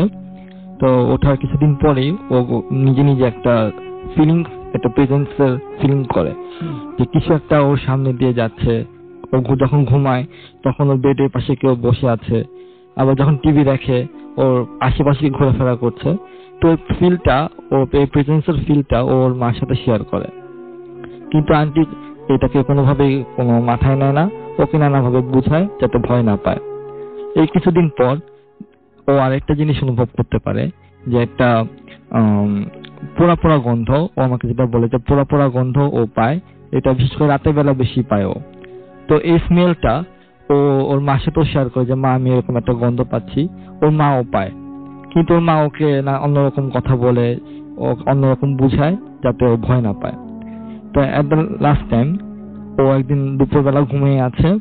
তো সেই সময় হঠাৎ করে স্বপ্ন দেখে যে ওর পাশে কেউ বসলো, ওর মাথায় হাত বুলিয়ে দিচ্ছে এবং কথা বলতেছে এরকম একটা কথাটা যে তুমি আমাকে এত ভয় পাও কেন, আমি তো তোমার সাথে বন্ধুত্ব করতে চাচ্ছি, আমার কিছু কথা আছে তোমাকে আমি বলতে চাচ্ছি। তো ও কোনো কিছুই করে না। তো তখন ওই প্রেজেন্সটা ওকে বলতেছে যে আমার নাম হাসি, আমি তোমাদের উপরে তলায় থাকি, কাজ করি, আমি উপরে তলায়, আমি ওখানেই থাকি। এটা লাস্ট টাইম। তো ওর ঘুম ভেঙে যায়, খুব ভয় পায়। তো ভয় পাওয়ার পরে ওর যে স্বপ্নটা দেখেছে ওর মার সাথে শেয়ার করে। তো মা ওকে এটা দুঃস্বপ্ন ভেবে ওকে করে, উড়িয়ে দেয়। তারপর আস্তে আস্তে ও বিভিন্ন ইনফরমেশন নেয় ওর ওর উপরে তলা যারা থাকে ওদের কাছে ইনফরমেশন নিয়ে ওরা জানতে পারলো যে আসলে ওই বাসাতে হাসি নামে একটা কাজের মেয়ে ছিল, যে নাকি মানে সামহাও মারা গেছে। এই হচ্ছে আমার ঘটনাটা। তার মানে আপনি যেটা বলতে যাচ্ছেন সেটা হচ্ছে হাসির সাথে বা হাসি নামে যে কোনো কাজের মেয়ে ওই বাসায় ছিল, এটা আপনার ফ্রেন্ডে জানার কোনো কারণই নাই। জি। এবং উনি স্বপ্নেই মেয়েটার নাম জেনেছেন। হ্যাঁ জি, এবং মারা যাওয়ার 2 বছর পর ওরা নতুন বাসায় উঠছিল, ওই বাসাটায় মারা যাওয়ার 2 বছর পরেই ওরা নতুন বাসায় উঠেছিল, এবং তার আগে হাসির সঙ্গে তার কোনো ধরনের কোনো পরিচয় বা জানার কথাও না যে এই বাসায় হাসি নামের কেউ ছিল। খুব অদ্ভুত ব্যাপার, দুইজন দুই প্রান্তে এবং দুইজন দুই পৃথিবীর মানুষ, তাদের মধ্যে কথা হলো বা স্বপ্নে দেখা হলো, এই ব্যাপারটা খুব অদ্ভুত। আমরা স্বপ্নে অনেক সময় অপরিচিত মানুষ দেখি কি আমরা স্বপ্নে হয়তো অনেক সময় অপরিচিত মানুষ দেখি, আমরা কখনো হয়তো খুঁজতেও যাই না বা খুঁজে পাবো না সে সমস্ত মানুষ কারা বা কি তাদের ঠিকানা, কোথা থেকে তারা এসছে, কাদের সাথে আমরা কথা বলছি, কাদেরকে আমরা দেখছি। অনেক সময় আমরা ভয় পাই, ভয়ঙ্কর কিছু মানুষের চেহারা দেখি, তাদের আসলে এই অস্তিত্ব কোথায় বা পৃথিবীতে বা অন্য কোথাও তাদের অস্তিত্ব রয়েছে কিনা আমরা জানি না। আমরা আসলে খোঁজও নেই না। আমরা অনেক বড় বড় ঘটনা অনেক সামান্য মনে করি, অনেক সামান্য ঘটনা অনেক বড় বড় মনে করি। ঠিক আমরা অনেক সামান্য ব্যাপারে অনেক বেশি ভয় পেয়ে যাই, আবার অনেক বড় ব্যাপারে কখনোই ভয় করি না। আমাদের মধ্যে মৃত্যুর মতো একটা ব্যাপার, সেই ব্যাপারটা নিয়ে যত না বেশি টেনশন, তার চাইতে আমাদের পারিপার্শ্বিক আরো অনেক সমস্যা নিয়ে অনেক বেশি টেনশন। প্রতিদিন আমাদের এরকম টেনশন নিয়ে আমরা বেড়ে উঠছি, আমরা বড় হচ্ছি, আমরা চলছি, ফিরছি, ঘুরছি, সবকিছু করছি। যাই হোক, আমরা সামান্য ব্যাপারগুলো সামান্যই থাক, কারণ এই সামান্য ব্যাপারগুলো যদি অসামান্য হয়ে ওঠে, তাহলে আমাদের দৈনন্দিন যে জীবন, সেই জীবনে ছন্দপতন হবে এবং আমাদের সামনে এগিয়ে যাওয়াটা অনেক অনেক মুশকিল হয়ে যাবে। সো এটা ঠিক আছে, ফাইন। আমার মনে হয় শুধুমাত্র একটা জিনিসই বলবো, সবাই মানে সমস্যাগুলোকে কাটিয়ে উঠতে যেন সক্ষম হন, সেই দোয়াই করি। সোহাগ আমাদের SMS করেছেন এবং তিনি বলছেন SMS পড়ো না কেন? এই যে ভাই পড়ে ফেললাম আপনার SMS। সিদ্ধার্থ আমাদের SMS করেছেন এবং তিনি লিখছেন যে তিনি বলছেন যে আপনি একটা SMS-ও পড়লেন না, 4টা SMS দিলাম। আমাদের খুলনা থেকে আনোয়ার এবং তার ওয়াইফ অরিন SMS করেছেন, আমাদেরকে পলি SMS করেছেন এবং তিনি বলেছেন যে কিছু কিছু স্বপ্ন সত্যি হয় লাইফে। কবির জিঞ্জিরা থেকে আমাদের SMS করেছেন আমাদেরকে আরাবি ভূতের গলি থেকে, এবং তিনি, শিউলি এবং লামিশা তারা ভূত FM শুনছেন। মুকিত আমাদের SMS করেছেন এবং আমাদেরকে SMS করেছেন, দেখতে পাচ্ছি যে MD সোহেল, এবং আমাদেরকে SMS করেছেন দেখতে পাচ্ছি SMS করেছেন নসিব ফার্মগেট থেকে, এবং আমাদেরকে SMS করেছেন দেখতে পাচ্ছি সবুজ ঢাকার উত্তরা থেকে। এছাড়া আমাদেরকে রিদি এবং মিলি SMS করেছেন অদি এবং আপন SMS করেছেন আমাদেরকে দেখতে পাচ্ছি। এছাড়াও আরো অনেকেই। আপনি আর SMS এখন তো চেয়ে কোনো লাভ নেই, কারণ আমরা মোটামুটি শেষের দিকে। আমরা শুধু এটুকুই বলতে পারি, যারা এতক্ষণ আমাদের সঙ্গে ছিলেন তাদেরকে অনেক ধন্যবাদ। যাওয়ার আগে শেষবারের মতো আরো একবার জানিয়ে দিই আমাদের অ্যাড্রেসটি, কিভাবে ঘটনা পাঠাবেন সেই নিয়মটি। আমাদেরকে ঘটনা পাঠাতে হলে ইমেইল করবেন, এবং ইমেইল অ্যাড্রেসটি হচ্ছে bhutfm@radio40.fm, which is bhwtfm@radio4ti.fm। আর যদি আমাদের ইমেইলের শুরুতে একটু লিখে দেন কাইন্ডলি যে আপনি ঘটনাটি এখানে এসে শেয়ার করতে চান, নাকি আপনি চান যে আপনার ঘটনাটি আমি পড়ে শোনাই, তাহলে সেটা অবশ্যই শুরুতে উল্লেখ করুন। এবং যারা দেশের বাইরে রয়েছেন তাদেরকে বলবো যে আপনাদের কাছে রিকোয়েস্ট যে আপনারা ঘটনা না পাঠিয়ে সরাসরি আমাদেরকে ইমেইল না পাঠিয়ে আর কি আমাদের সরাসরি ঘটনাটা রেকর্ড করে সেই অডিও ক্লিপটি পাঠিয়ে দিন। আর ঘটনা পাঠাতেই হবে, কারণ ঘটনাটাই হচ্ছে মেইন ব্যাপার, যেটা যে আপনি যত বেশি ভালো ঘটনা পাঠানো তত বেশি ভালো ঘটনা নিয়ে ফিরে আসতে পারবো আগামী সপ্তাহে।